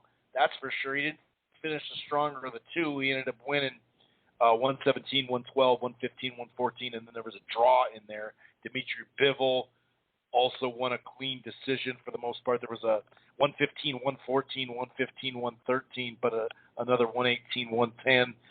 Basically just jabbing. I didn't actually see the whole fight now that I think about it. And then I mentioned Sonny Edwards, too. There was a lot of fights from the weekend. Any other items you'd like to talk about before maybe some of those fights I just mentioned, or maybe start to get into this Canelo, Billy Joe Saunders stuff? I just mentioned I was not impressed with Bivol's performance. He's in the pros. Yeah, the guy's skilled, but, he's fighting a guy who's not anywhere near legit top 10 in Craig Richards, even though Richards performed respectably. We've talked about this before, Chris, and he's one of those guys, and Bivol, I've seen times when he doesn't do it, but it's getting fewer and farther between. He's actually regressed more to his amateur self, as time's going on. And even though he keeps winning, definitely. You saw that type of fight he fought Saturday. That's the type of thing that it might catch up to him. He's just fighting too amateurishly, and that used to mean something different 40 and 50 years ago when all the amateur fights were brawls. But when we talk about it nowadays, we mean an amateur style like that punch counting that became in vogue for decades, unfortunately, that they now got rid of, where you jump in and out, you try to touch the guy with the surface of your glove with the punch, and you jump out, because those guys, and especially in the old Soviet block system, I mean, you see it, and you saw it, you see it with the Cubans, which, of course, was basically part of the old Soviet block system too. Even though they had even more success with their fighters, that jumping in and out. In other words, you touch the guy and you jump away. It's just not a pro style. You're not trying to land any power shots. You're not trying to get the guy out of there. And it becomes an annoying style to watch, frankly, because it hurt amateur boxing. I mean, that's when amateur boxing in the U.S., at least, just fell off of TV, even in the Olympics. I mean, it's on TV, but it went on to like MSNBC at 2:00 in the morning from, being on a prime slot, the Olympics on NBC. Right, now you got to stream ABC. It. Yeah, you got to stream it, right. So don't tell me there's not differences. In other words, and that's when that came to be. So, when I see guys fighting like Bivol like that, and he's not the only one, we'll point him out from time to time.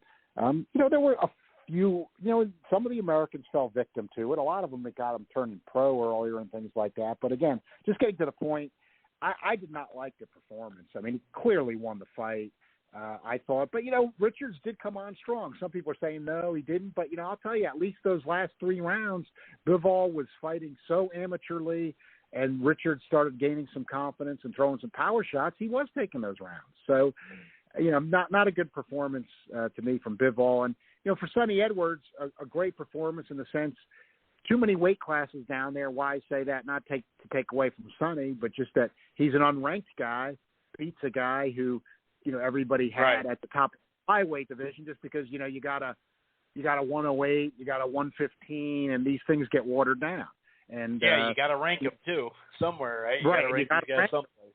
Yeah, you got to rank him. So what I'm saying is, Sonny Edwards coming, with one really good performance like that, he puts himself near the top of the division, which is to his credit. And that's taking advantage of an opportunity. But that's what happened there, just with some of those divisions down there with being thinned out, because there's a division every couple of pounds. Yeah, no doubt about it. And Bivol, I mean, he had been off since October 2019. Had a nice stretch run of Barrera, Chilamba, Pascal, Joe Smith Jr., but then has really fallen off just in general. He seemed like he was going to be with Top Rank, then DAZN, then I don't know. He's stuck in neutral, but he does have a lot of skill. I did see kind of the back half of it, so you're right. I saw, Richards closed pretty well. And just to kind of clean up some of the stuff with Taylor, I had it 6-4 with Taylor. I thought she won 3 out of the first 4. She was just, at times she was getting countered, but she was landing the better shots. There was some head clashes early. 3rd round was close. I thought the 5th and the 6th, though, and even the 7th, that's where Jonas really started to close better in the rounds, kind of, land to the head and body. And like I said, countering as well. She started to do that. And then I thought Taylor kind of pushed her off a little bit, where she'd kind of be on the move and then combo and then go back out, but really active. I thought she looked like, not that she's in bad shape ever. I mean, I've seen her gas a little bit, but her body actually looked even like more toned, let's put it that way. But some competitive rounds in there, no doubt, but I did like what I saw out of Taylor, Katie Taylor, that is. We'll see, like you said. I didn't know she was mid-30s. For some reason, I thought she was 30. But, yeah, that's pretty crazy, to be. It's like, wow, you better get going. But she's had a good career so far, no doubt about it, or great, I should say. All right, so Canelo Alvarez, Billy Joe Saunders. What says you, sir, about the chances of Billy Joe Saunders' style representing some sort of difficulty level, at least for a chunk of the fight, with Canelo, who, I mean, you got to take out the Mayweather fight. Not that it doesn't count, or, the prime for prime, I'd knock him out, all that dumb stuff. I'm just saying, like, I don't like to say anybody really towards Floyd when we're talking about outside fighters or just crafty fighters or whatever, defensive fighters. But I'm more like to talk about a Lara and an Austin Trout in this scenario. Sure, Jacobs was kind of subtly moving, circling lightly on the outside, and of course the second fight with Golovkin was jabbing from the outside, but we wouldn't really confuse both those with some high-level or even top-level, world-level outside guys. Now, at 168, Billy Joe Saunders hasn't really done much. It's all about where his mental and his physical shape is with him. He doesn't have a good win at 168. Murray's way past it. But looking at that Murray fight, body-wise, hand speed-wise, crisp, punch-wise, movement, I actually thought he looked pretty good. And I think we're going to get a focused Billy Joe Saunders here. Is that enough to say go 8-4 or something like that? How do you see this one playing out? I think it's come down to this for me, Chris, is even though David Lemieux's more of a limited guy than some people probably acknowledge. I mean, Lemieux, he lost to Alcine, and Marco Antonio Rubio stopped him. I mean, why I just say that, even though those are fights a long ways back now, and fighters can get better, like we talked about, improve, but still, I think with Lemieux, to me, he's always been the same guy. I mean, he's got some decent hand speed and power, but he just winds up and throws. But what I'm alluding to is, Billy Joe Saunders came over to North America. That was a legit even money fight on the odds. And even though it was even money, I think most people at that point thought Lemieux was going to win. And, Saunders just boxed his ears off, made him look silly, legitimately. But here's the thing then where I have problems with Billy Joe Saunders, even though I think that's his career best performance. We can all say that safely, even though he's got some other decent scalps out there, and he beat Andy Lee in a fight. He dropped him twice in one round, but he was so cautious then down the stretch. I actually thought Lee did enough to win it very closely. Saunders got the decision, and he's got a split decision or split a majority. I'm trying to remember, against Chris Eubank Jr., who's got his own limitations. But getting back to the Lemieux fight, Sanders' career best performance, looked really good, made Lemieux look stupid. We saw all the talent he had there, but even in a performance like that, you still saw the flaw, like I saw in the Lee fight. And frankly, I put this on his corner as well. If you listen to the corner instructions he was getting down the stretch against Lemieux, even though he won that fight in a shutout, it was, stay away from him, be careful, just keep your distance. No need to pick up the pace. These were like literally the type of instructions he was getting down the stretch. And why I say that is, Lemieux was basically about a guy out on his feet down the stretch in that fight. Saunders with his talent level, and again, he's got pop in that straight left. He just fights in a very cautious manner. He could have gotten him out of there in any of those later rounds and didn't come close to stepping on the gas. You talked about the Murray fight, another good example. Murray totally overmatched, 37. Saunders, I mean, he could have picked it up any times in those later rounds and stopped him. And I just think at a point that's kind of a flaw. I mean, it is pro boxing, and I guess what I'm saying is where it hurts him is, even though Canelo has got with Golovkin, they're 1A and 1B, whichever order to me you want to put him in. I don't think it automatically goes to Golovkin either. I think you could just as easily say Canelo. They got the best chins in boxing.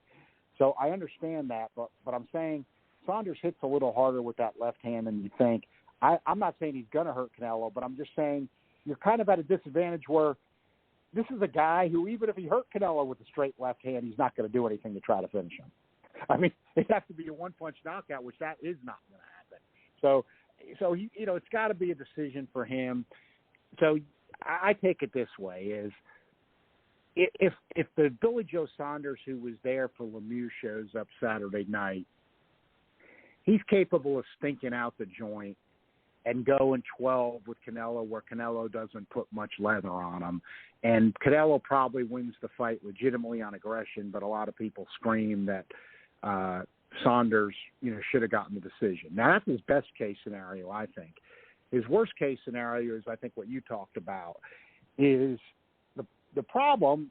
He hasn't looked that good since the Lemieux fight, whether it's fighting at 168 pounds, not taking things seriously enough, maybe Lemieux being so limited as a slugger, all of the above combined.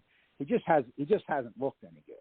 So if that Saunders shows up, I don't think Canelo stops him. I've seen people saying that. And even the odds makers, you look at the odds, they seem to be leaning more towards the Canelo stoppage. But I still, even with that lesser Saunders, I don't see that. I think the guy's got enough talent and skill. Even the lesser Saunders can stink it out and go 12. So I'm looking at either a boring, tight Canelo decision where, not many punches are landed, or if the lesser Saunders shows up, I think just, Canelo basically just shutting them out on aggression and Saunders just stinking it out and able to go the distance. But either way, I think Canelo wins it, but I do think it goes the distance. In both those fights we talked about early you talked about early in his career with Eubank Jr. and Andy Lee, he, by the 6th round and on, he faded. He gets off to good starts, and obviously he's going to have to get off to a good start in this one. But, the guy does, talk about fighting to levels. I mean, it's so rare for a guy to look that bad against just mediocre to barely world-level talent at times, and getting hurt and everything, where you're like, dude, you might lose this fight, And so that's why it's such a – I mean, obviously that catches up with you. And like I said, especially at this weight class, it's not like he's a big puncher at 160 anyway. And yeah, when you haven't matched skill for skill in so long, and even I'm glad you brought that up about Lemieux.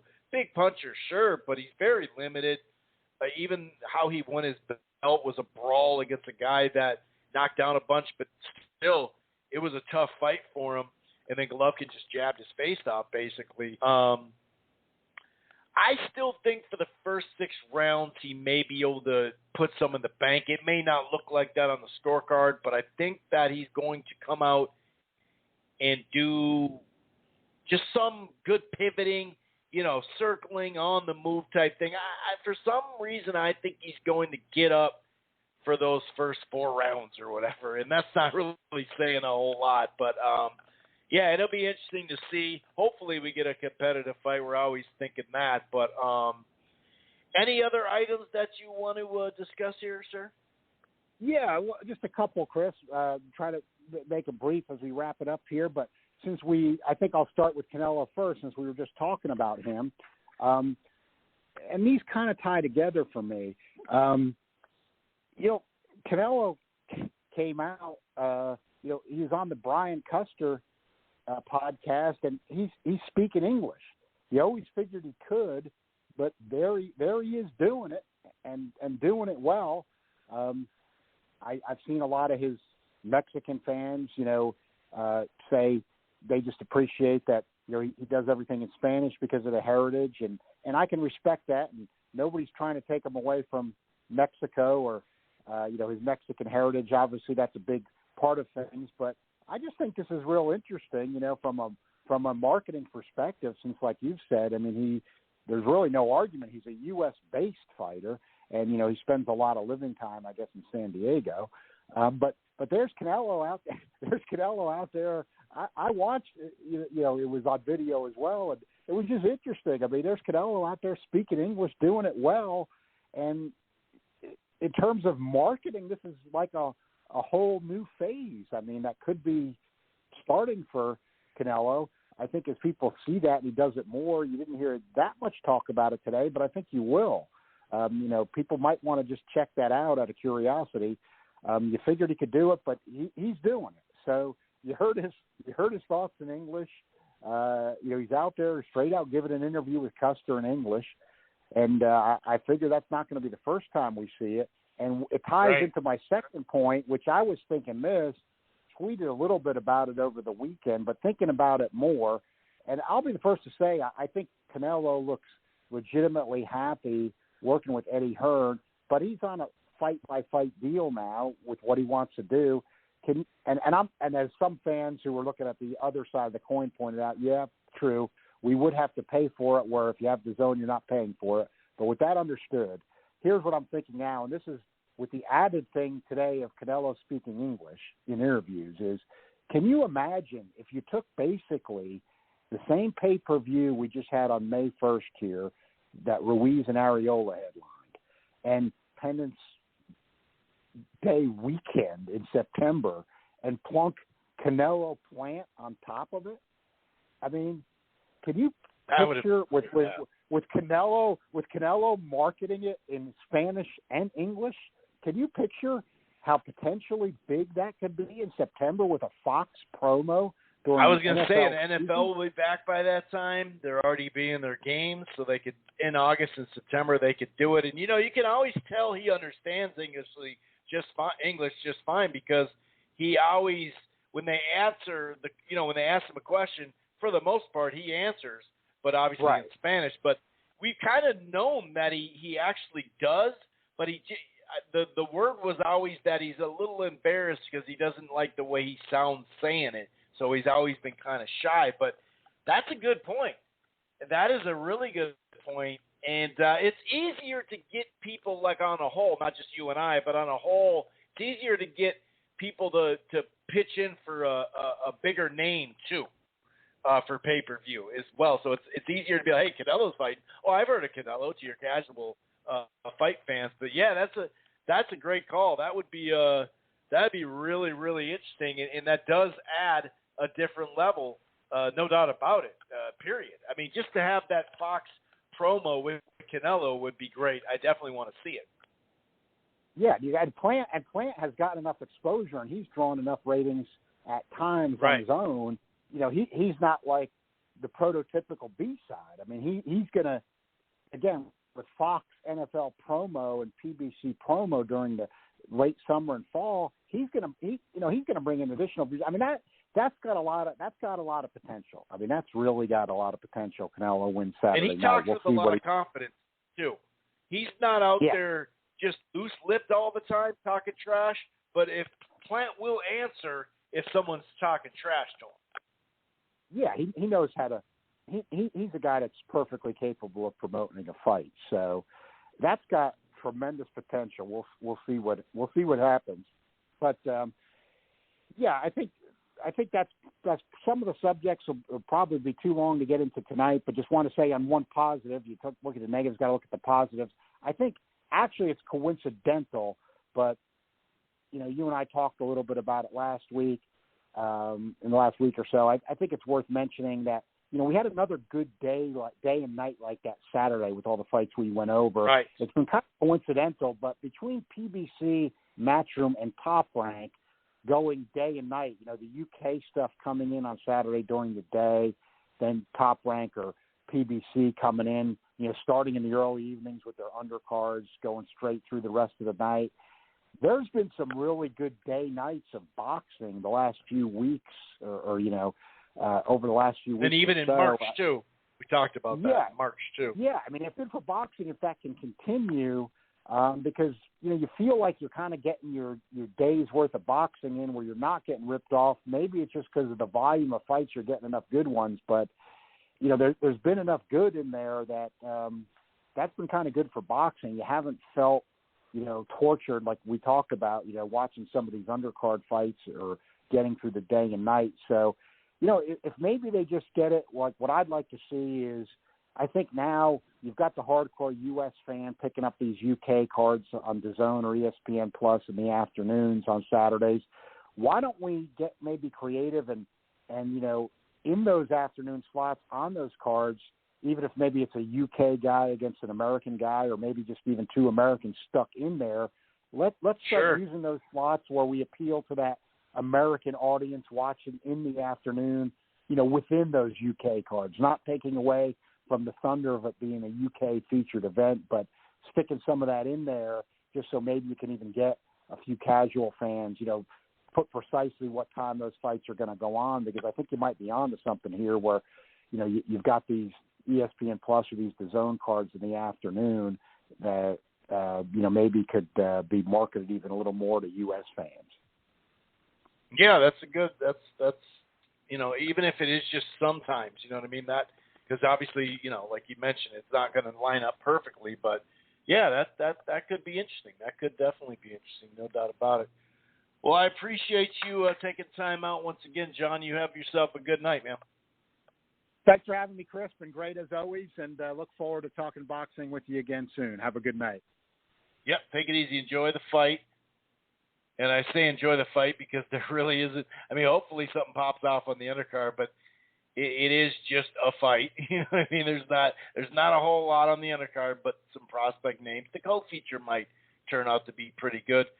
310, Mark. My switchboard's a little messed up. I'm refreshing it, or I did refresh it. I see some numbers on here that let's see here. Let's see if this works here. Oh, there we go. 310, what's going on, man? How you doing? Hey, what up? What's up, Chris? How's it going, man? On, How's man? it going? How's it going? Man, it's going pretty good, man. Going pretty good. How about you? Can you believe it's been we've been going this long in this weird other dimension that isn't reality? No kidding. Like, seriously, it's still dude. fucking going on, man. I mean, it is another dimension. It's like the most normal place here. It's been crazy because, obviously spring break, so everyone, was coming here last month and the month before because it's the most normal place, especially Fort Lauderdale. But, it's like, it's still not the same. I mean, it's like, get in my elevator and this chick's like, I forgot my mask. Like, it's an upscale, like, sort of building, but everyone's so bougie, and she's like, she wouldn't get on the elevator. I was in the elevator. She wouldn't get in. I'm like, yeah, I know I'm an asshole, but I do live fucking 3 doors up. You know what I mean? I'm just going to my mailbox. I'm sorry. And you could be 6 feet away in an elevator, and I'm like, away. You know what I mean? And I literally said, I was like, you're the one with the mask on. Right, we're good. Like, aren't you the one being protected? Shit, like, fuck. But it's whatever. It's really, really weird. It's not against it, not for it. It's just weird. You know what I mean? It's like you weird, said, another dimension. Another dimension. That's exactly what it is. Anything's possible. Anything's possible, man. Anything is possible. It kind of sucks. I haven't been able to. Well, I've been able to call in, but there really hasn't been anything to be to call in about. I love it when John calls in, especially that fucking that show that you guys did a week or two ago when you guys like went through the divisions and like. Oh yeah, man. Talent. Yeah, man. Yeah. You guys should do that more often because it's like, especially for people like me that like, you just put me up on game with a few guys. Like, it's like, okay, let me keep an eye on this guy. Like, you know what I mean? So I don't have to fucking waste time and, have to weed through fights and sit through the bullshit. So. Right. Yeah, but yeah. We'll have to revisit that. Ruiz. Yeah, for sure. And every once in a while, just because it's hard to keep track, man. It's hard to keep track of what's going on. Look at what's going on with the YouTube pages, man. Like, I haven't been subscribed to fucking Fight Hype or Fight Hub or any of that shit for who God knows how long. I don't know how anybody with half of a brain could, because it's like, why would you want to fucking poison your fucking intelligence with this shit, with Ben just fucking trying to get paid off fucking these 2-minute videos that have absolutely nothing to do with fucking boxing? He's just getting paid, ready, just taking offers on his fucking, you want to buy Fight Hype's fucking YouTube page for $500,000? No, okay. How about 1.5 mil? Like, he doesn't give a shit. So, it's tough to keep track. So I appreciate you guys doing that.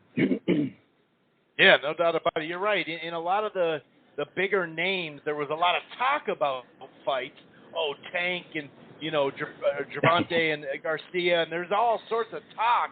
But, yeah, it's like now we need those to get made. So it is, you could tell there's like this lull that people are like, all right, dude, let's make these fights now.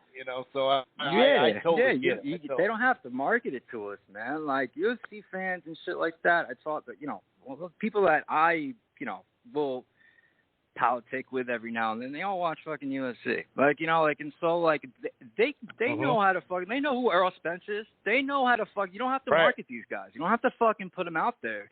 If they want it, if they like the guy, if they see something they like, they fucking go and you just got to give them real shit. It's got to be real. True. You can't be pulling these fucking scams like what they're trying to do right now with Andy Ruiz and fucking Luis Ortiz. Come on. Do you think that's a bad fight? That's going to be fake. No, it would be a great fight if it was fucking real, but it's going to be fake. I mean, it's like I said, and it's gonna be a good lead-in for the Canelo prediction that I'm gonna give, because again, I've said this for the past 5 years, guys. Please pay attention. Fake fights don't count. How fucking difficult is that to fucking understand? They don't count. So what I mean by that is this fucking dude. What happens if Luis Ortiz wins? What the fuck? I mean, what are you gonna put it come on? They already know what. Yeah, you're not gonna do a trilogy with Wilder. He's gonna take a fucking dive and look at it. Look at his last fight. And remember, I was the only one saying that his 2 fights against Wilder, he did a great job. Man, you got to give him credit for how great he. I mean, if I was him, I mean, if he took a dive, he took both those dives better than I appreciate those dives. Because it's fucking he actually took the punch. It's I was sitting there oh shit, Wilder's fucking damn, that fucking blinding him with a jab, holy shit. And then they asked Wilder after the fight afterwards, he didn't even know what the fuck he even did. So I mean, it's those 2 fights were fake. He got tested positive for testosterone. Then they still give him the shot, even though nobody wanted to sign him. He couldn't get any fights. This was very obvious, a few years back. Then all of a sudden, when he gets the Wilder fight, they forgot the form. They forgot to check it off. And it's holy shit. He gets a freebie fight a few months ago, whenever it was, and come on, everyone listen to this shit. I mean, are we gonna really? They're clearly trying to set up the Luis Ortiz fight. That was a fucking straight dive. The fucking dude walked in. I didn't even watch it. But I knew. I was why is he even getting a fight right now? Because he made that deal before he fucking – that's how he got the Wilder fight to begin with. Do you want to take this – do you want to test positive on these steroids? Or do you want to get this money? Who gives a shit if you win or lose? It's about getting paid. He looked at his kids. He looked at his family, his house. Fuck that. I want to get my money. I mean, it's so that's what it is. So that's – he's there so that they could try to bring back the perfect narrative would be to have Ruiz win that fight against Ortiz, look good. This way they could put him against Wilder, and then Wilder knocks him out. Shit, Wilder's right back on the mat. Shit, we got American boxing fans fucking that. I mean, this isn't rocket science, guys. What other heavyweight is there out there to make money off the American public, off the American fans? I mean, there are none. That's the reason. That's the reason why we have to watch this dude that doesn't even know how to throw a punch. He throws a punch like me on the fucking mitts. Come on, dude. What the fuck is going on here in the world? Ruiz does have potential to sell, though. But we've had our agreements, we've had our disagreements, but I don't think the Luis is a good fighter. Knockout like that. Oh yeah, definitely. But that knockout, the first knockout with that uppercut, how hurt he was. I don't think that was fake. No. And then this last just one, like how Kovalev. I mean, Canelo really knocked out Kovalev. I'm not saying that was fake. You're saying, but he didn't go out just give me something to the body and I'm out. It wasn't like that. Yeah, they were taking my advice. They finally were paying attention to 310. I said years ago, if you guys are gonna do this shit, make it look real. At least make it look real. You're a boxer. You can take a fucking punch. So do it. If someone's gonna pay me fucking $10 million, I mean, the limit goes pretty fucking far. You know what I mean? Okay, so I got, especially if I did it for a living. I did it for a living. Okay, get punched in the face for a living. Okay, it's not that far-fetched, guys. And we all know what the truth is deep down. So, yeah, I mean, it's that would be great for Wilder. That's the only thing that would bring him back. You know, change up your fucking, yeah, man, because if he's got a new trainer now, and then, oh, shit, like, goes against Ruiz, and then, oh, shit, he knocked out Ruiz. If he knocked out Ruiz 2 months from now, it would, all that bullshit would be ancient history. And Joshua couldn't knock him out. Joshua couldn't knock him out even when he was fat. You know, yeah. Exactly. No, right back to the script. They are right back to the script. That. They are angling. No matter if there's season 4. I mean, we got to stretch these episodes out, dude. We got to stretch this episode out. But hey, we got these guys. We got these guys signed on for fucking 12 more episodes. We got to make this shit happen. I mean, they are definitely trying to go that way with Ruiz and Wilder, and that will create hype. And he will lose, and you know he would lose against Wilder. And in my opinion, that's a good fight against him and Wilder because it's two contrasting styles. But yeah, to be honest with you, I think that Earl Spence could beat Wilder. I'm not even going to fucking lie. I think most of these welterweights out there can beat him. I think that Charlo could beat him. I think that these guys can beat him. It's like, you know, honestly, I'm not going to bullshit about it anymore. The guy, it's a complete, like, and I say this not to fucking I'm trying to help people, make them, like, you know, just watch it. Just watch it. Trust your eyes. Trust your mind. It's bullshit. Like, you know, it's bullshit. It's not bias. It's yeah. So what do we that's think? What that plan what's is. the BS that's going to happen here in Canelo Saunders? Then let's play this out. Well, I don't think there's any BS, man. I think it's right. fucking it's exciting. It's exciting. It's I think I think people are. I mean, I don't know how excited people are about it, but they should be really, really excited about it. No bullshit, because this is the hardest fight that Canelo's had since Lara. You know, the thing is, like, what happens with people, I think, is, like, they like to believe in bullshit. You know, like, it's like what Roger Mayweather said. It's, like, really, really, it's true. I mean, like, if you do the math and you look at it, who did he fight after Lara, right? I forgot. He was like he fought Kirkland. He fought Angulo, but Angulo was out of shape. But he would have beat him anyway. But Angulo didn't look his best. He fought like Amir Khan, and then like the Cota fight. But, you know, the size. The Chavez Jr. Very. Yeah, that doesn't count. And then, like, you know, like, so he, you know, Liam Smith. Yeah, like, so you have those fights. You got Amir Khan. You got Cota, which, yeah, you know, that's a real fight, but the size difference was just me. It was like, it was crazy. And, but yeah, you know, you got to give him credit for the fucking win. But, okay, so you had Cota, you had Kirkland. Kirkland doesn't count. Khan doesn't count. Liam Smith doesn't count. Those are like, Rocky Fielding doesn't count. If they were fake, doesn't count. Rocky Fielding definitely doesn't count. That doesn't count. And then you had Chavez Jr., then you had Triple G twice. So people like to believe in bullshit because I was, you know, me and you were talking 5-6 years ago, like, and I was like the only person in the fucking world that was saying all this shit about Golovkin. I was like, this is bullshit. This is the power is fake. It's all nonsense. It's just because HBO fucking they had what they were working with, limited budget, whatever the case may be. So they hyped them up. They used their power, and it was really, really good. The reason why that's relevant is because that's what built up this whole persona. Triple G was never shit, guys. I'm sorry. He was never shit ever fucking to begin with. I said from the start, he's a B-level fighter. He always was. That's why I got the fucking Hamm and Jacobs prediction on point, because I said they're both B-level fighters. They're not shit, really. They're not special. So it's going to be fucking neck and neck. We don't know who the fuck that was neck. That's what I said. Yeah, you called it. You definitely called it.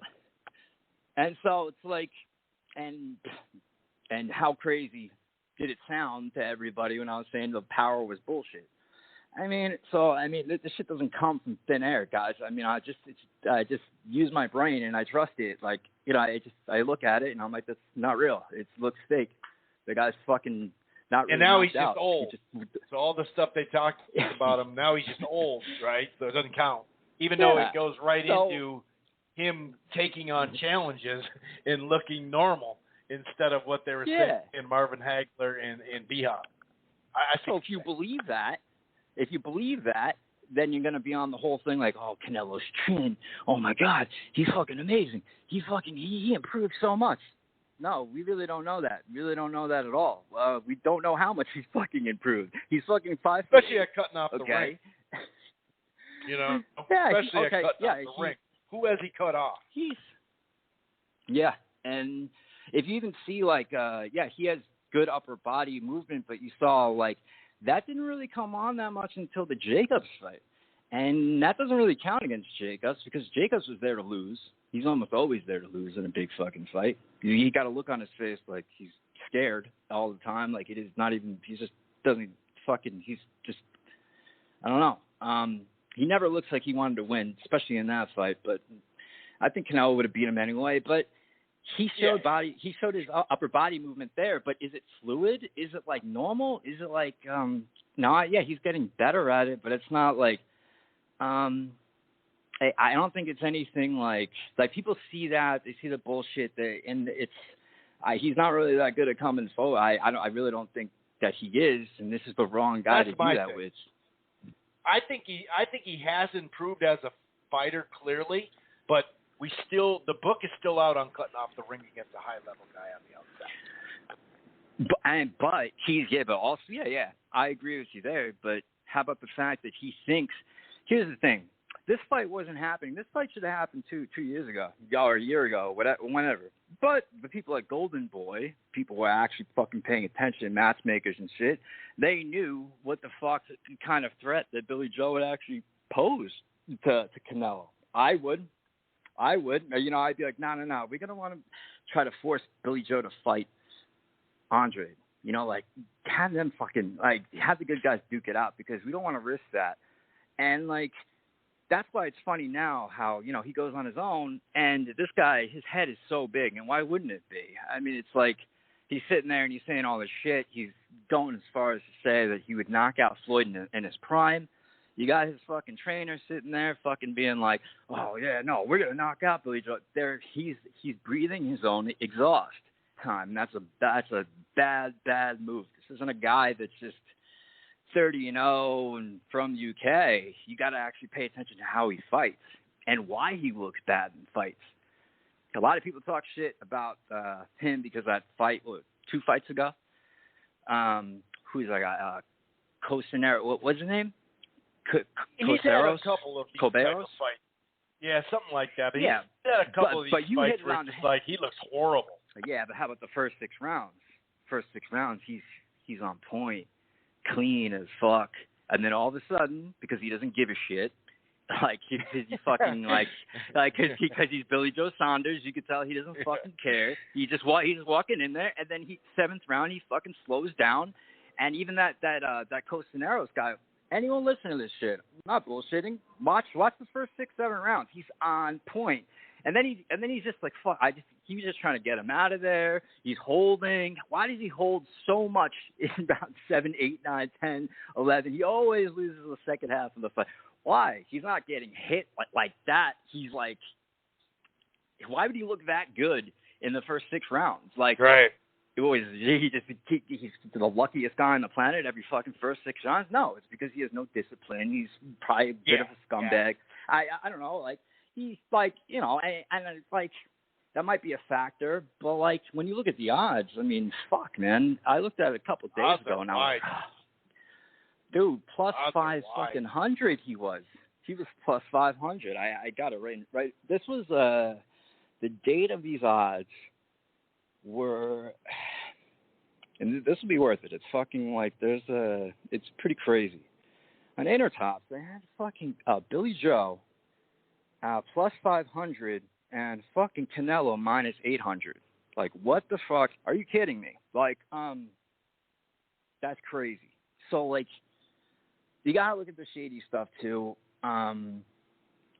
If I owned the casino, if I was a mafioso dude, I ever want to pay out that plus 500 to all those UK fans that are fucking, trying to put that money down on Billy Joe. No, even if I was best friends with Billy Joe, I'd rob him. I'm not going to let that happen. I'd probably let him in on the action. So, I mean, it's like, that's the problem is, like, he's plus 500. It really all depends on how many people are putting money down on that. It seems like he's going back to, like, what I was saying before. Like, okay, so he doesn't give a shit about regular guys. Like what John was saying, like, yeah, he looked great in the Lemieux fight. What was that Lemieux fight? That was the one fight that it was, like, all eyes on him. Who's Billy Joe Saunders? Like, it was like his coming out fight, was it not? Like, it definitely a was. lot of people, and he fucking showed up for it. So what makes people think that he's not going to show up for this? And we know that his conditioning problems are really all his own. So, I mean, it's really on him, because if you look at it, like, if you really, really look at it, I mean, it's like, I'm just being honest. I'm not hating on Canelo. I've predicted most of his fights. You've been always pro Canelo for quite some time, if we're being fair. Yeah. You know? When I saw him fight Floyd, and I saw his movement, the subtle movements, what Floyd had to do, Floyd had to, like, that trick him with his distance. He would step in and step out. Like, he had to do, like, very subtle things. That's the reason why it looked like it's sort of like a whitewash fight, but it wasn't. Like Right. Canelo was right there. He was just like, he was trying to be like Floyd, but he just doesn't do it naturally. It's like Billy Joe Saunders. He's like, really, at the end of the day, he's really got the same exact skill as Canelo, except he's got faster hands, not faster, quicker hands, and he has obviously the best combinations in the division. I see he has better combinations than Caleb Plant. I think Caleb Plant beats him, but he's got the best combination punches in the game. You see, he'll land 3-4 punches you didn't even see he landed them, and then he's in and out. He also has the quickest feet in the division. The quickest feet. Look at him in the first 6 rounds.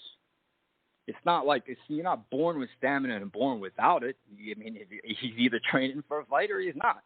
So if he's ready for all 6 rounds, he could, like, literally, this would be one of those things where he would win 8, 9, 10 rounds, and then everyone's claiming that fucking, Canelo sort of won 6, but, and then they got to do a rematch or whatever. Or they fuck him over like Lara. This is going to be like the Lara fight. I think it's going to be like the Lara fight. I mean, you can't sit there like Teddy Atlas thinking that, Canelo's all great and all this shit. No, I don't. Like I said before, fake fights do not count. They don't count. He didn't knock out Kovalev. Guys, he didn't. That was fake. It was fake. It wasn't real. It was like a movie. It doesn't count. I said it before the fight. I said people are going to think that he's the greatest fighter ever, okay? And trust me, it doesn't mean shit, because he's going to be the same fighter before the fight and after the fight, because it's not real, okay? It was Rocky Fielding real? No. Has Canelo fought one real fight at 167? No, he has not. He hasn't. You put him in there with Benavidez, he might get stopped for all we know. He might get stopped. Okay?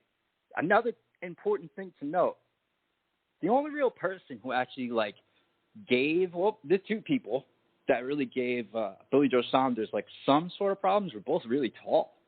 Remember that Andy Lee fight? He was like, yeah. Billy Joe, he has problems with, you got to be tall, you got to be rangy, and you got to be active. And he's got to be out of shape. You got to catch him slipping, and you got to be – that's like the opposite of, like, what Canelo is. Right now, Canelo thinks that he is fucking, like, he thinks he's like a fucking porn star. He thinks he's like on top of the fucking world. He's like, Boogie Nights? Fuck this. Like, I'm on my own. Like, fuck that. What'd you say? I say he thinks he's in Boogie Nights? The porn star? Yeah, he thinks he's Dirk Diggler. Yeah, he does. He's fucking and he does. I mean, he literally said that he would knock out Floyd in his prime. This is a person who's breathing his own exhaust. This is a little bit different. Okay, there's no denying the fact that he has quicker feet than Canelo.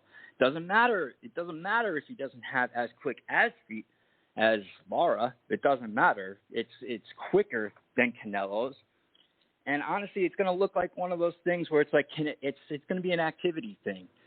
I think, Canelo is so used to coming forward that it's going to make him overconfident, and he's going to get schooled for the first 6-7 rounds. And then we're going to see the real fight. After that, we'll see what kind of shape that Billy Joe is in. People are going to realize, they're going to actually notice what I've been saying about his combinations for the longest time. He's a very, very talented dude. I don't give a shit like the types of dudes that he was fighting. When you look at the shit that he's landing, it's 3, 4, 5 punches in like a half a second, and he's like on his toes and moving in and out. It's very, very talented. The thing is this: what does he have working against him? He's got less power than Canelo, I think. Especially at 68. Yeah, he's less disciplined. Well, we don't really know that about Canelo, remember? Because Canelo had never had a real fight at 68. He never did. Even this isn't a real fucking fight, really, to be on at 68. It really isn't. Okay, we'll see how it goes. Because BJ hasn't done much at 68. Well, Canelo? Yeah. Well, Canelo. No, I'm saying what's one that's real why you're fight saying it's not a real fight because Saunders hasn't done shit at 168. Yeah. Saunders is a real 160 pounder. That's what it is. I mean, like, so he's got less power. He's usually less conditioned than Canelo, but again, that's a twin thing. So he's less disciplined than Canelo. And then you got you got the scumbag factor. So that's the main thing. And like, I say this out of respect to Billy Joe Saunders because I actually think he's a funny guy. He's cool, but he doesn't give a shit. He's just like a regular guy just having fun. So that's his main thing. If he cares about the fight, then okay. But he's also the type of dude, if you came to him with some cash underneath the table, he'll do whatever the fuck you want. So, if this is it for him, like how Chavez Jr., like his goal was to get a Canelo fight. So when he got in there, he was like, okay, I already won I won my side of the fight. Now the fight is actually going on, but I don't give a shit because I got my money. Like he could come from that approach, but I don't think so. I think he wants more than that, and it's I've never seen an interview on him. I heard him talk a couple times, but you could just tell he's I don't know. It's people are going to be surprised. It's all about the second half of the fight. What can Canelo do? Can Canelo? We know Canelo's going to get a couple of those early rounds just by robbery alone. Is he going to be able to get at least 4 or 5 of the last 6? I'm being dead serious, people. Like he's gonna. I mean, the first half of the fight, you will see. Like it's a difference. I think the first 4 or 6 rounds could be problems too. Yeah. Stylistically. Yeah. How do you think? Let's take away the judging, but as far as your scorecard at home, writing it down, what do you think the scorecard will be? Like your scorecard, not what they're going to say in Texas. 8-4, 7-5 ish, might even be 9-3. I like, and that's what I have for Billy. The Lara fight. Yeah, for Billy Joe. But I do think that everyone's going to agree. Like, people are going to be like, "Oh shit, Billy Joe Saunders! Oh my god!" Then all of a sudden they're going to think that he's fucking all great and shit. All of a sudden, yeah, but like it's he'll be a king in the UK, dude. He'll be another gypsy king, dude. and hey man, I mean, I've met a lot of gypsies like in the past with business and stuff. I've never met one of them that wasn't smart as hell. I've met a lot of them couldn't even write. I couldn't even read and write and stuff. But they were just so savvy, so smart, so on point. Like, so I mean, he's not a dumb guy, and you could tell how he boxes. It's not. That's true. I never saw him get hit flush. I mean, you said you saw him get hurt. I saw him fatigued. He does get hit a little bit more. Yeah, maybe that's a combo. I mean, he got hit fatigued and then hit clean. You know, that is a combo that I didn't detail. That is a good point. But and he's not going to be like that. He moves into the punch too sometimes. You notice that too, right? Because he's not like. Body-wise, he looked good in the Martin Murray fight, though. Body-wise. Yeah. He looked sharp. He looked quick. And that's what clearly he's in good shape this time. And I think it's not just for this camp. I think he's been in shape now for probably the last 9 months or something like that, 12 months. So that's going to – at least he's putting his best foot forward now, but it would have to be 9-3 to get the victory, at least 8-4 to get the victory. It's probably still a draw at that point. What about, I mean, do you really think that, though? Because, you know, this has been following Canelo ever since the Mayweather fight. It's been, like, going on for almost a decade now. Don't you think the judges at this point would be like, maybe we should just, like, what the fuck? Like, that might start working against them. Maybe if it was in New York or the UK, but we're in Texas, baby. That's gonna. Hey, come back, man. Let's fill this stadium. You and Spence in 3 years could be a great fight. Charlo, Benavidez, we could fill this stadium or go to the MGM. So, no, I don't think they're ready to give up on old Canelo. So that's a big money. He has lost already, though, and you know, I don't think his appeal is him being fucking. He gets hit, and he's had so many close fights. He's had a lot of close fights. Yeah. Come on, the Trout fight was close as fuck. You lost the Laura fight. You can say that it was a draw, like whatever, like. You know, the Jacob fight was pretty close. The Golovkin fights were close. It's not like he's fucking, like, he's not, but apparently he would knock out fucking Floyd, like, you know. So he's, hopefully that's just an act, guys, but it's like, right. This guy is, he's thinking he's on some shit that's like, you know, it's clearly not true. It's on some delusional shit. Maybe that's the reason why he took this fight. Maybe he's actually believing that all these fights above 160 were actually real. Maybe he actually believes that shit. So maybe he actually really thinks that he could beat guys at 175. Goes in there with Caleb Plant. Probably might even get stopped. Well, not stopped, but the size difference will be like, what the fuck? He looked like he shouldn't even be in the fucking ring with fucking Callum Smith. Benavidez will be big. He's so fucking small. Yeah, these guys. Benavidez will be big. From his activity, that would be and a good jab. Fight. Him against Benavidez is a good fight. But even still, he's too small. He's fucking 5'8", dude. He's that small as fuck. Watch what Joe fucking does. 5'7", dude. He might be 5'7". Oh yeah. That's got to be bullshit. He might be 5'6.5". Shit, who knows? But that's what it is. I mean, it is exciting. I'm glad that they're actually, like, you know, this is a good fight. It's not some shit. He literally just it's not. It is the next big crowd too. Big crowd there in Texas. It's gonna feel like it's kind of like normal. You know what I mean? So that's good. And it is a good. It's not a guaranteed. It's not a guaranteed win for Canelo. I don't know what you think, but I like the fight. I'm really looking forward to it. I like the fight. I think Canelo's going to win, but I do like the fight. I think those first 4 to 6 rounds are going to be a lot more difficult than people are saying. I really do think that. Yeah, the second half is what it's all about, man. It really is what it's all about. But yeah, man, I don't know what else is even on the horizon. I've been listening to the show, and I've been watching as much as possible. I don't know who is fighting who soon, but it's I don't know. I always say they would just fucking pick it up, man, because even though I know a bunch of shit's going on, but let's be honest. Boots, no, I hear you, though. Not just on the hardcore level. I hear you. Boots is not that they're hyping this fucking guy. He's not. It's like, I'm not saying he's an Adrian Broner, but it's not natural. Look how he's moving. It's not natural. He's fucking. He wasn't born that way. He's acting slick. He's not really slick. He's acting slick, and people will see it later on in his career. They will see it, and he's not. Boots isn't what they're making him out to be. He's not. I think they should throw him in there with Danny Garcia, so people will find out. Like, it'll be like, oh shit, okay, he's not all that great. Yeah, they're hyping that up too much. I wish there's just a little bit more for me to look at. But yeah, man, light heavyweight though, we'll see. Yeah. Well, I appreciate you calling in, man. It's good to hear your voice and good to hear you're doing good. And I'll be around for fight. sure. I'll be calling in. Yeah. All right. Yeah. Cool, man. Peace. All right. Later, 310. All right, Mark. Peace. All right.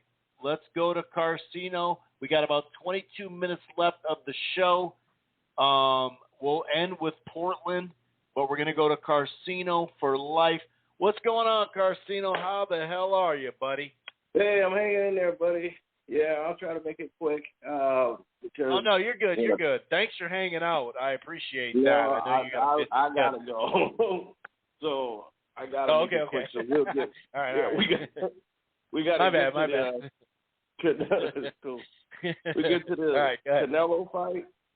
Yeah. You know, I want to start with the Canelo fight. I think that this fight here is going to be one of the most epic fights in Canelo's history as far as chess matches. I think he's going to land, be able to confuse Saunders, because Saunders never fought anyone like Canelo as far as slick ability.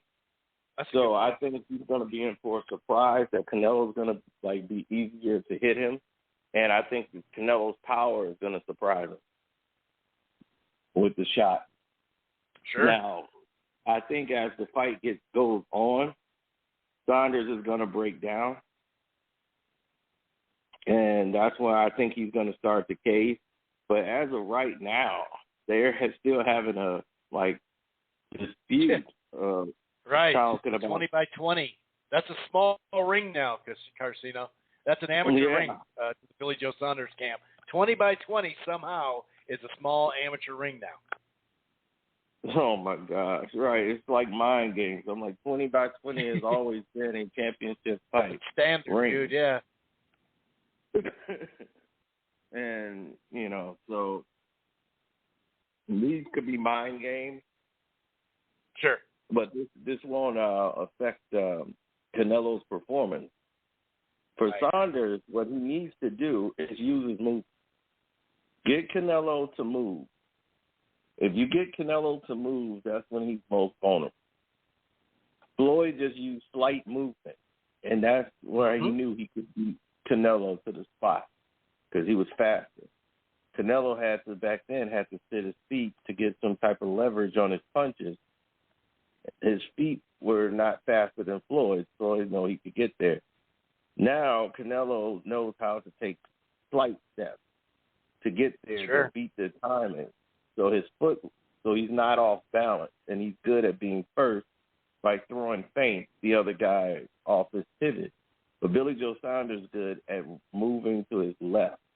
When he moves to his left, he's really good at sticking a jab out there and throwing a feint so he can get into position, and he has deceptive speed. It looks slow, and then when he lands and gets to the spot, he's able to pop his jab and start throwing some combinations. Plus, I don't know how good they're going to do with the end fight.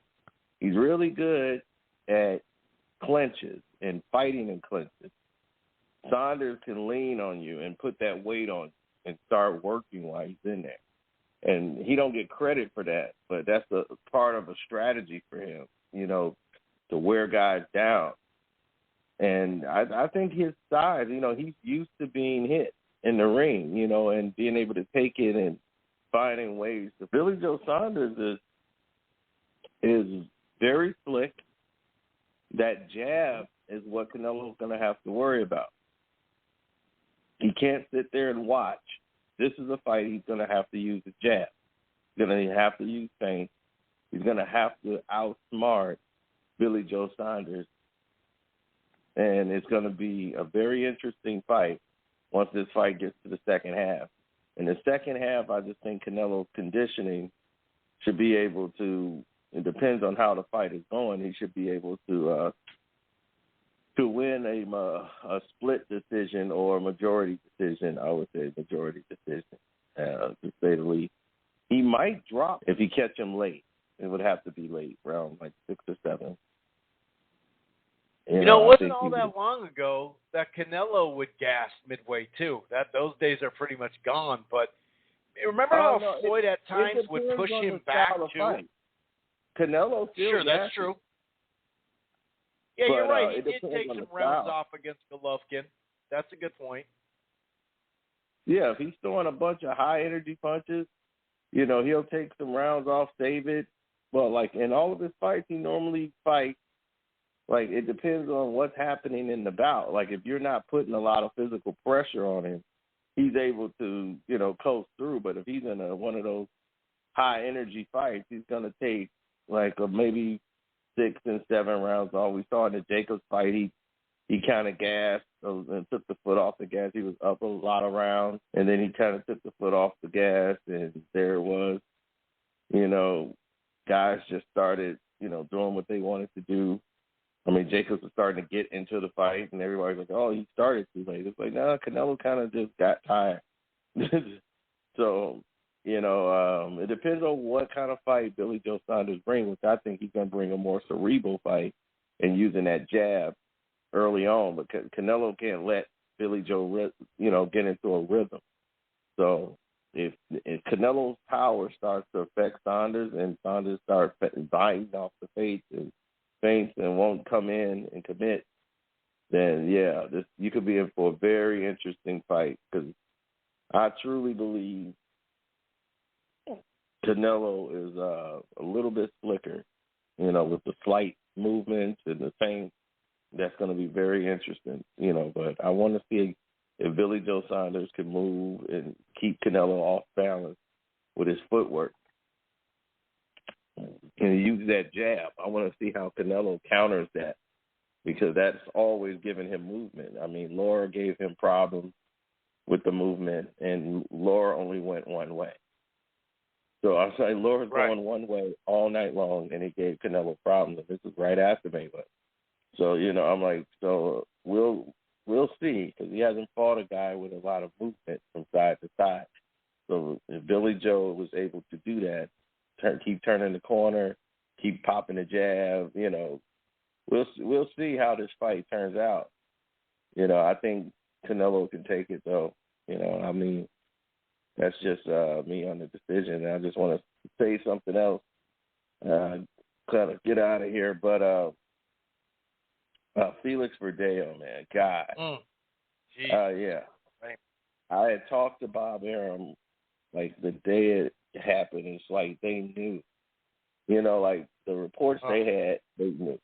Like, they knew, like, the arrest was coming. He was in questioning then. And I guess they already knew. And they were just like, we're going to put out a press release, and we're not talking about it. We're going to let the investigation, whatever's going on, and we're just going to keep a close eye on it. And I said, okay. So they just let me know they already had the information that what was going on. And that is just another sad situation. It is just tragic, and we got to bring up the questions of CTE. And I don't think anyone brought it up, but I think I've met him, and he is not, like, it just didn't fit his character. And that was, like, years ago. But, some people could be one way, and then you don't really know them. But, my goodness, to do that, like, that was almost, like, not even properly planned. It was just poorly. It's, like, so much stuff from what you're hearing. It's just, like, unbelievable. It's like, it wasn't even planned right. The guy who supposedly he did this with is rolling on him. Yeah, completely. He definitely is. Yep, that's where they're getting a lot of the information from. Yeah, they got all of it from him. He's completely given up everything and his participation and all of the stuff that went down. So it's not looking good. But I'm like, you didn't want to pay $65,000. It's like, what is going on? For $65,000, basically, in child support, you're going to spend your life in jail. Basically, that's what it looks like. And your whole boxing career is done. So I'm just like baffled. Totally baffled by this whole absurdity of it. Yeah, when you read the detail, you're like, oh my God.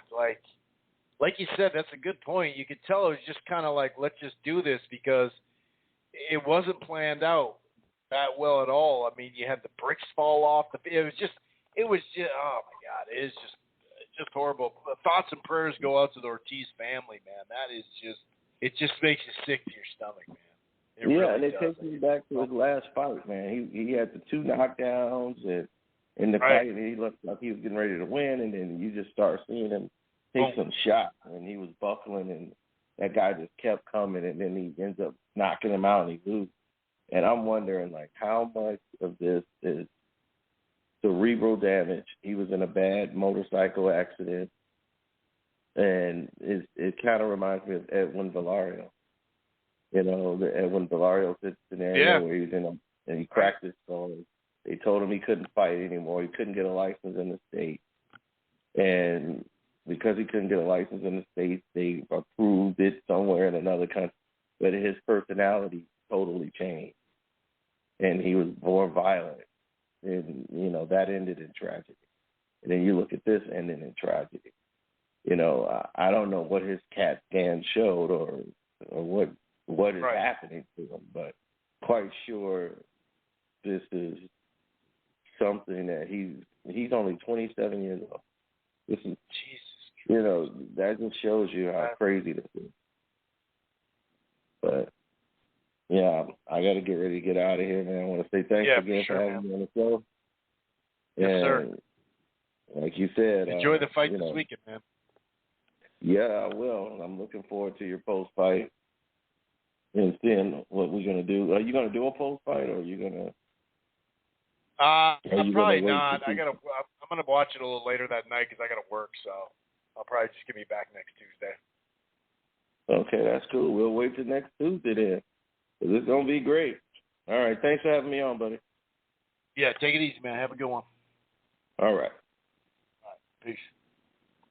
Peace. Yeah, man. I mean, thoughts and prayers definitely go out to the Ortiz family, man. I mean, when you hear about the details, and obviously at this point it's alleged, but wow, it is. It's just the details are just crazy. I mean, some of it I think may have been captured on film because of where they did it with the bridge close to the. It's just ugly, man. Just ugly. We are going to let Portland close down the show here in just a second. So here, you know, I actually got some. I got some boxing. My boxing Twitter segment. I'll just do a couple of them because people are sending it to me, and I don't want to let them down. Some of this is just funny. If Saunders pulls out over the size of the legal ring, he will be the laughing stock of boxing and probably get sued to the end of the earth and ruin his career. But go ahead, make all the empty threats you want. At least it gives us something to write and talk about. That was Dan Raphael on Boxing Twitter. Okay, what the F? Just give him 2 inches, and he meant 2 feet. If Canelo doesn't, 22, he's exposing some interesting things. If this fight doesn't play out, his empire might start to dismantle. Give him a 22 by 22 ring? No thanks. Fun fact, this is Breadman. For Canelo versus Trout, the bout, it says, the Canelo versus Trout bout, the ring surface was incredibly spongy and seemed thicker than usual. I'm not sure if the main event fighters knew, but we did because we were there early fighting in the prelims. The little things count. We changed our game plans. And, you know, the people that are kind of comparing it to the Vlad Klitschko stuff and the Fury stuff with the 5 inches of cushion, that's totally different than wanting a 24-inch ring. Ring size for Pac and Marg and Spence and Mikey was normal 2020, but they only had 50,000 in attendance. So does 70,000 in attendance reserve a right to be a bigger ring? Get the fuck out of here, dude. There was exclusive report from Boxing News, that John Ryder was flying out to Dallas ready to box Canelo if Saunders was going to pull out. Pause. But yeah, when you read the ABC rules, right? And every state's a little different, and some people will read something of a 22 or 24, even I think a 26 and stuff like that in other combat sports that don't go to the ground, but it's still in a ring, not an octagon. But ring size, the ring shall be no less than 16 or more than 20 feet square when measured, inside the line of the ropes. And it goes on, to talk about the apron and all that. But this is if I don't know how they do it. I don't know how AJ and Ruiz. I think that actually was I think it was 22 by 22. Now that I remember correctly, I think. Don't quote me on that, but a 20 by 20, dude. That's the ring. Regis versus AB on Triller, and AB performs before the fight. That's good. I like that. That's pretty funny. That's good shit. What about Canelo Alvarez revealing not only that he had COVID for a little bit before the last fight, right? Didn't tell anybody and just got over it. He said he felt okay. But what about the kidnapping the night or the fight week of Rocky Fielding? Over the phone, I'm negotiating everything. For 3 days, I negotiated with these. I'm not going to even say the word because I'm not trying to say that to these dudes.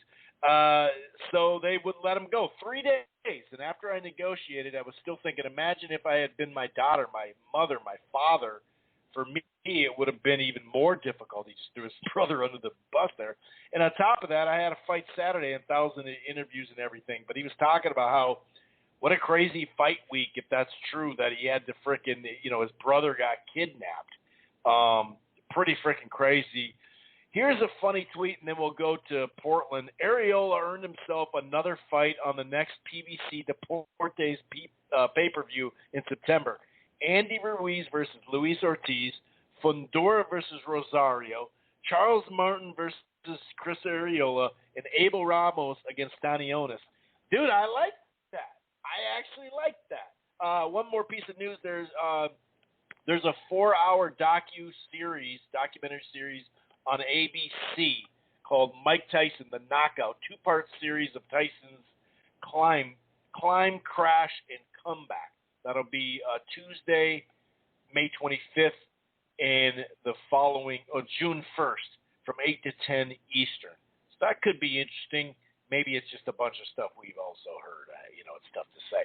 Okay, I'm going to go ahead and let Portland shut this thing down. We're coming off a Cinco de Mayo card with a bunch of Mexicanos going head-to-head, and now we got the head honcho Mexicano right here with Canelo Alvarez this weekend. Let's go out to 503 Portland and let him shut this puppy down. What's going on, Portland? You are live on Rope-A-Dope Radio per usual. Mexicanos al grito de guerra, el acero apretado y el brigón, y retiembla en sus centros la tierra al sonoro rugir del cañón, y retiembla en sus centros la tierra al sonoro rugir del cañón. Ciño patria tus sienes de oliva, de la paz del arcángel divino, que en el cielo tu eterno destino por el dedo de Dios escribió. Mas si osare un extraño enemigo profanar con sus plantas tu suelo, pienso patria querida que el cielo un soldado en cada hijo te dio, un soldado en cada hijo te dio. Mexicanos al grito de guerra, el acero aprestad y el brigón, y retiembla en sus centros la tierra al sonoro rugir del cañón, y retiembla en sus centros la tierra al sonoro rugir del cañón. ¡Viva México! Viva Mexico, cabrones. We already know we got Canelo, baby. Woo! What's your predictions? Oh, yeah, you already know, bro. Out of the BJ, he's already, man, you already hear he's a no-show for this press conference, man. It's already getting a little shady. There's a backup, but, Canelo says the fight is going to happen, so, there's no worry about it. But we already know, Canelo's going to take this.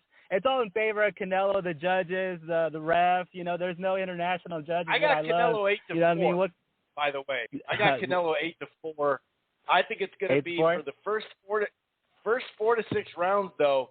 It'll be an even fight. and I think Canelo will make the adjustments down the stretch. Go ahead. I forgot to even do my prediction. No, it's all good. Yeah, but it's like, I got him. You know what I mean? It's the Canelo show. He's going to take care of business. We're gonna move on to the next one. But it's funny, man. It's like Eduardo Ramirez, man. It seems like he's picked his side. So you know what I mean. So it's cool. It's cool that we got some British people on our side. You know what I mean. So it's kind of, I don't know, man. It's cool. It's just going to be the Canelo show. We already know Cinco de Mayo is tomorrow, but we're celebrating still this next weekend. Chris, please, man, you get the festivities going, get the tequila going, man. I don't know if you're a drinker, but, take a shot for the Mexicanos this weekend, for Canelo. You know what it is, bro, and also put something in the air for everybody out there. Yeah. You know what I mean? So let's have some fun. At the end, at the end of the day, this is a fight. Let's just enjoy it. You know what I mean? Let's not have, let's not bicker at one another and hate each other for this. This is the sport that gets together. Let's enjoy festivities, man. This is, like I said, this is the weekend for another Mexicans, man. And also, man, it's just badass, man. We keep celebrating. So, but Ruiz also too. Let me finish it with Ruiz. Ruiz looked good. I thought, he looked fast. But and also too, man, I got to give a shout out to Areola for fucking putting that right hand on him, man, and making the money's worth, for giving us such a tremendous shocker with almost, with that punch. Man, my God, my goodness. But Ruiz took that shit and kept coming forward, like they were saying, Mexican blood in him. This is for the Mexicans, and not only that, but the crowd out there, the crowd having fun. They're throwing hands too. What I mean? Everybody's acting wild, man, and especially those are real this weekend fights too, bro. Dude. Those are real punches, real fights. Oh man, it's just crazy, man. But that was a cool event. You know what I mean? Figueroa got whooped. That one was the hardest one to watch, because I like Figueroa, and you know what I mean. But that was heartbreaking to watch, man. That eye was fucked up, and I just, you know what I mean. That movement was, it was unpredictable. Shout out to Abel Ramos, did it. Shout out to him, and also shout out to El Tigre, man. El Tigre, he went under the radar. As Adrian Granados, the Tiger, man, he brought that Tiger blood. He showed balls, man. That's what I love about this kid. And shout out to it was